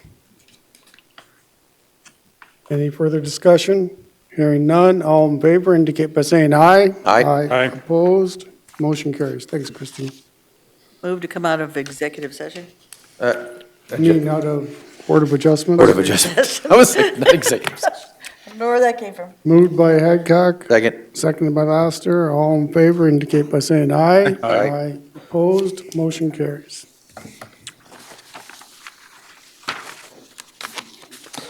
Cody Sacker, environmental planner. Item 15A is vacation of section line right-of-way, COVSL 24-004. It is to vacate approximately 1,287.9 feet of section line right-of-way between sections 8 and 17 in Township 2S, Range AE. The applicant and landowner is Lyle and Melinda Powell, and I believe they are in the audience if there's any questions. Location is 14397 Doffenbaugh Road. Current zoning is agriculture district with an existing land use of residential. Access is off Doffenbaugh Road, and there is no special flood hazard area on the property. There are multiple structures on the property that were all built between 1970 and 1975 per Department of Equalization records. As you can see, there are 6 structures that were built within the section line right-of-way. The applicants are proposing to adjust a lot line to the north, and in order to do that, they have to bring the property into compliance. So they're requesting to vacate this section line. This was routed around for interdepartment review. The county highway department is opposed to vacating any section line that does not serve the public's best interest. Again, there were 6 structures that were built in 1970 and 1975 that were built within the section line. This portion of the section line does not serve or does not provide any access to any of the surrounding properties, and all the surrounding properties have legal access. Vacating the section line would bring the property into compliance, and the applicant would be allowed to go through the platting process to adjust the lot line, and the structures are considered legal non-conforming for setbacks. So with that, staff is recommending approval of vacation of section line right-of-way COVSL 24-0004 with conditions. Chair. Ms. Hadcock. Move approval of C04SL 24-004 with following 1 condition per staff recommendation. Second. Moved by Hadcock, seconded by Laster. Discussion? Mr. Chair. Mr. Drews. So there'd be no purpose in relocating? The applicant was given the option to relocate or to vacate. They chose the vacation.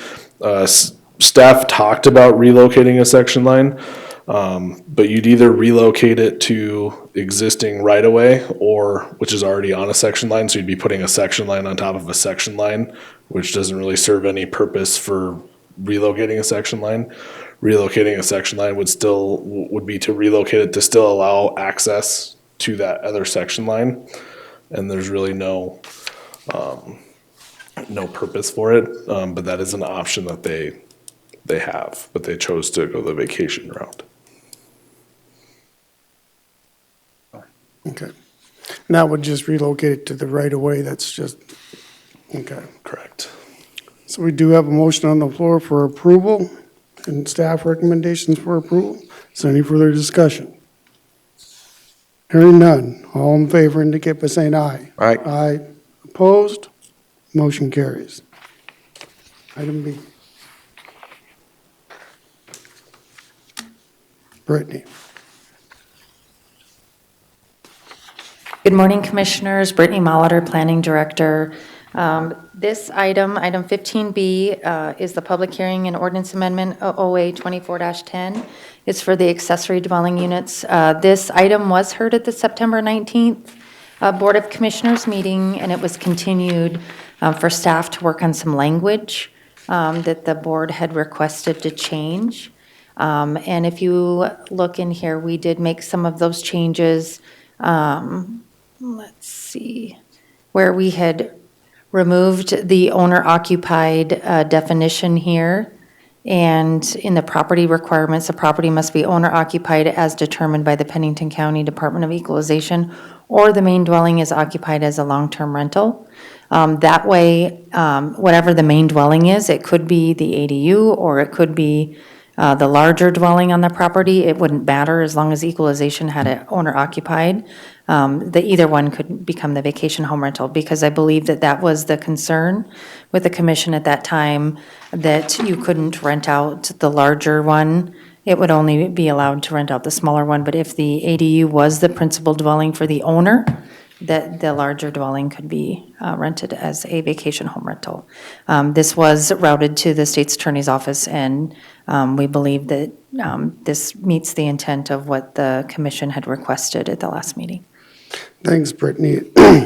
And just a little explanation on that is the way I think it was worded, it could have been interpreted that the main residence had to be owner occupied, which then the ADU could be rented out. But, you know, at some public meetings that I had in Hill City and some other area are been attended in these other areas, you know, people are getting to where they need smaller space and want to stay on their property.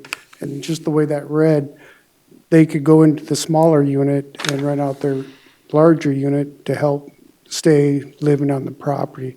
So, I mean, essentially, that was the thought process. Is there any further questions for Brittany on this? Mr. Chair. Mr. Brittany, this is a working document. I mean, if we find something down the road 6 months, we can always sit there and amend it so that we can update it. Absolutely. We typically have between 20 and 25 ordinance amendments a year, just because things come up. Even in our office, we'll see that things don't work, and we'll bring to the Planning Commission and to you. This was an item that was changed as part of our vacation home rental ordinance. So with our vacation home rental ordinance changing, it required a change to this one as well. Thank you. Mm-hmm. Any further questions? Here, Ms. Hadcock? move approval of to amend section 312 accessory dwelling to supersede the existing section 324 accessory dwelling of the Pennington County zoning ordinance. Moved by Hadcock, Second. seconded by Roskinek. Any further discussion? Hearing none, all in favor indicate by saying aye. Aye. Aye. Opposed? Motion carries. Thank you. Next, that brings us up to item 16. This is items from chair or commission members. It's a time for individual members to bring forth ideas or concerns to the full board. Official action will not be taken on any items brought forth at this time. Direction may be given to bring items back before the board for future consideration. Is there any items on this? Mr. Chair. Mr. Roskinek? Yourself and I, we met with Mayor Larson and Mayor Solomon, and we discussed county, city topics. And we discussed an overview of our facility updates. And then we went into pretty deep discussion on the Consolidated Board of Equalization, and it's my understanding that there's a letter coming out to that effect from Finance Officer. Dan Ainsley. Right. And then we just did an overview of some of the initiated measures that could have an impact on the city and county, and then an overview of the downtown development. Trying for the commission to get an understanding of the innovation district. I know that a couple of years ago, Gary and I sat down with Elevate, and they said they kind of showed us what the innovation district is, but then that was a couple of years ago, and I think we just need a refresher course on what that intent is, going from the School of Mines to the Central Business District of Rapid City, so that when we vote on different things coming down the pipeline, we have an understanding what they're trying to achieve. Box Elder, they had some discussion on the traffic, on a proposed signal to be located at the intersection of Liberty Boulevard and Reagan Avenue, and it's my understanding that some of those options were between $400,000 and $600,000. And I'd like to, relative to that, like to try to get a better understanding. Is that the responsibility of the county or the city, Box Elder? So there's still some ongoing dialogue with County Highway relative to that concern or question. That's all I have, other than my Committee reports.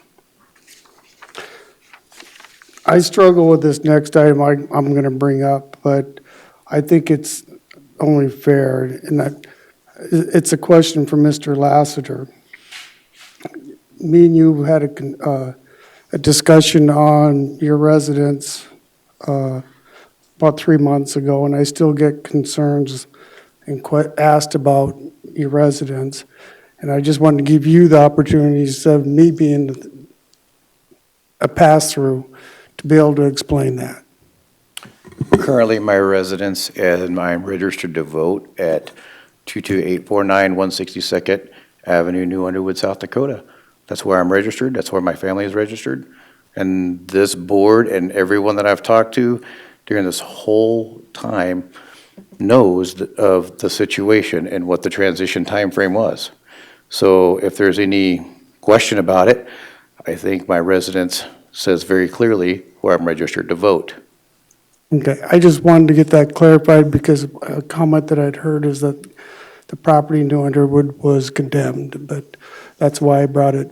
I felt I needed to bring it up, and me and you've had the discussion, and I've expressed what you've told me, but when I heard that, I didn't know. Just out of curiosity, who says it's condemned?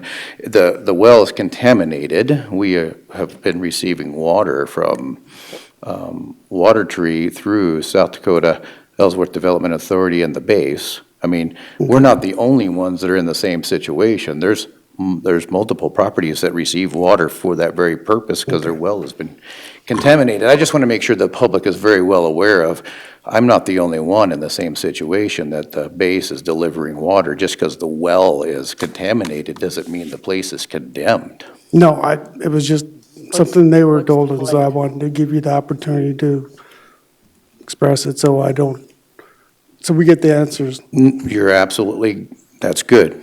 That way everybody can hear it in a public meeting. Yeah, I mean, it's done. Second time we've answered that, Travis, that you've No, clarified it. this is the first time No, you actually brought it up before, Commissioner. Commissioner Hancock, it's okay. I know, I'm not against it, I'm just saying it's the second time it was brought up by Commissioner LaCroy. I don't recall the first time, but, Yeah, you did. okay, that was it. Next we go on to committee meetings. Travis? Yep. Most of mine were missed this last time. I was out of town, but I don't know if y'all remember, I was suffering a lot of vertigo and things before, at the last meeting. I had to get into the doctor several different times, and then going to the emergency room. So I've missed a lot of those meetings because I couldn't even drive to multiple of them. However, I've got the clear to drive now as of just recently, so I'm starting to drive again, so I should be able to meet any of my meetings in the upcoming. They've determined that my condition is starting to resolve finally, and they have comfort with me driving rather than driving and potentially going off the road. All right, thank you, Travis. Next we have Gary Drews. Okay, on September 19th, the Transportation Executive Policy Committee met and approved a letter of support for the reconstruction of pedestrian and bicycle trails in Mary Hall Park. Estimated cost is $528,000, with the city contributing about $95,000 to that. Application would be made to the State Department of Transportation. Then on September 25th, the Elevate Board meeting revealed that about 17% of our new growth in the area are people over 65. Previously believed it was much higher than that.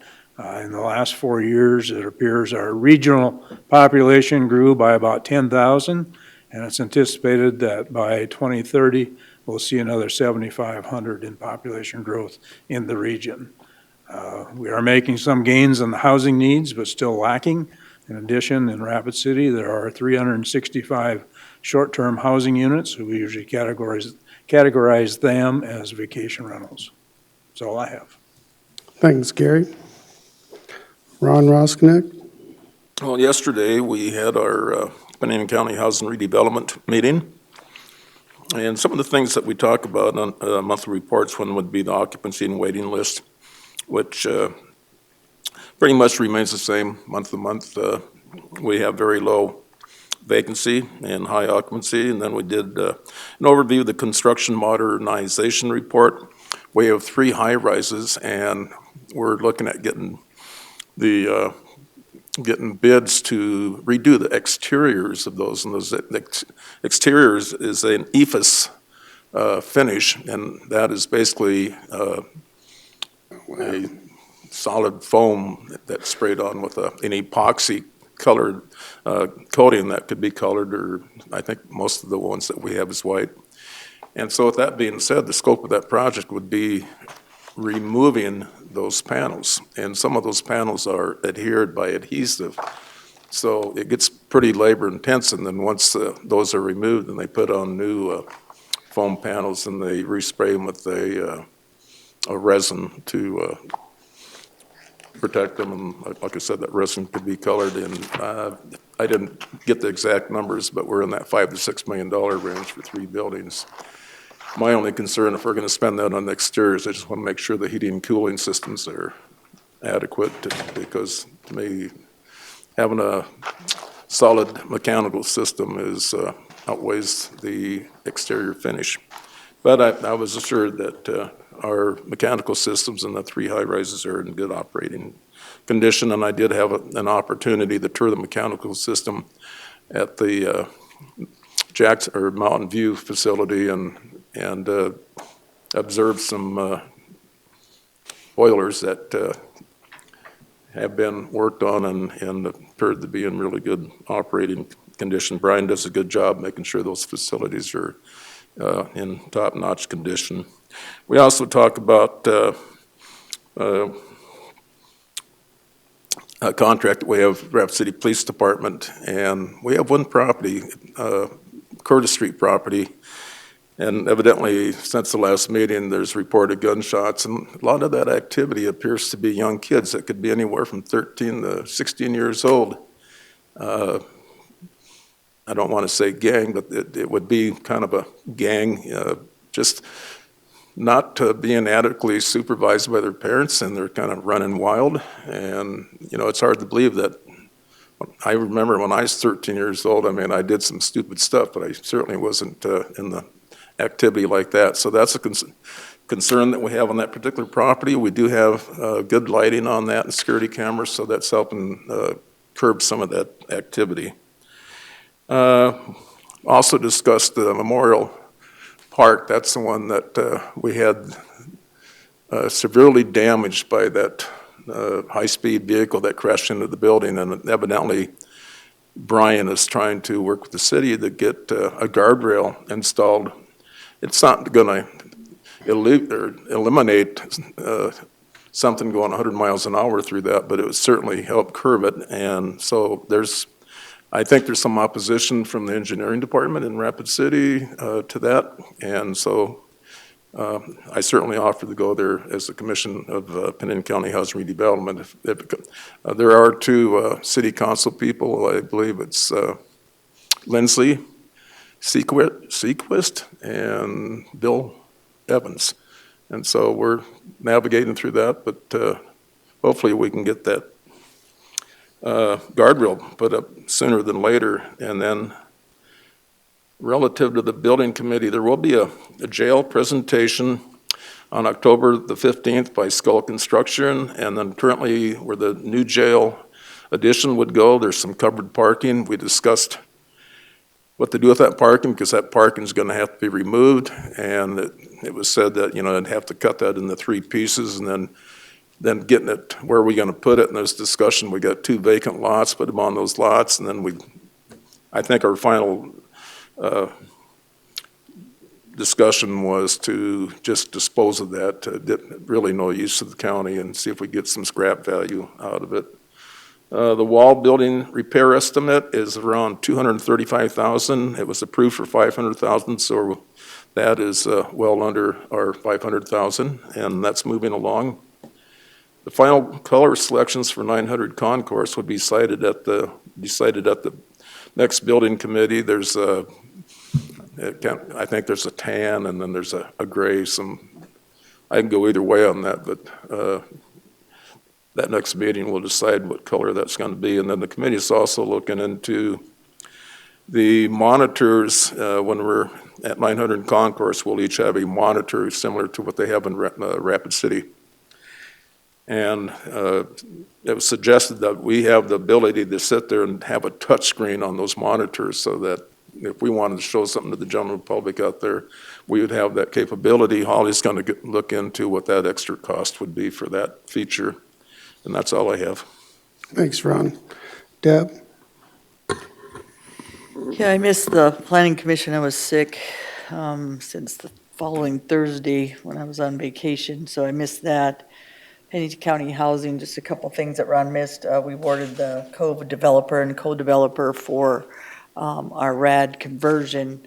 So what that means is we're going to move forward with the housing out on Haynes Avenue, that area, with the $2 million that was given to the Housing Authority from the commission, and then the money that we have from the conversion. So that co-developer will help do that transition with us and make sure that the numbers are coming in and all the things that we're doing with that RAD with our other actually people that it's called Dominion, who actually suggested that we get a co-developer and also a LLC for the transition. So that's moving forward. We also approved the voucher standard payment amounts for the year. So they're pretty much like they were last year.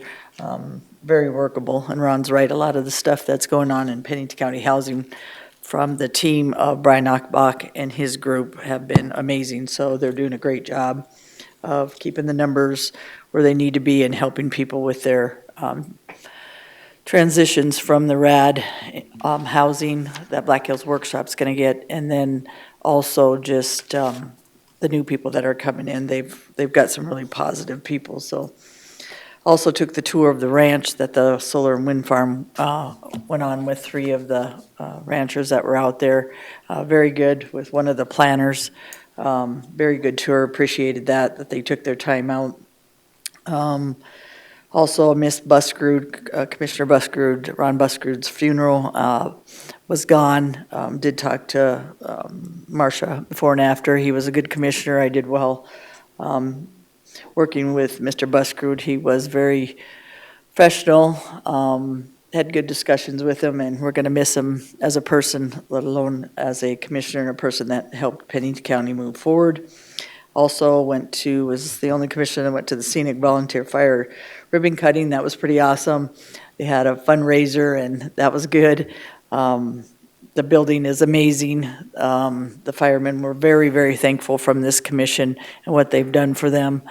Travis, you have worked very hard with the Scenic Volunteer Department and Quinn and Wall to get it done. So kudos to you as well. And just Fire Administrator Val, who organized all that.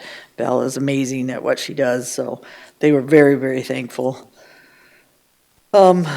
Anything else? I've been to a bunch of meetings lately, but I think that's all I can remember at this time. Thank you. MPO, Gary kind of went over that already. compensation committee that I attended.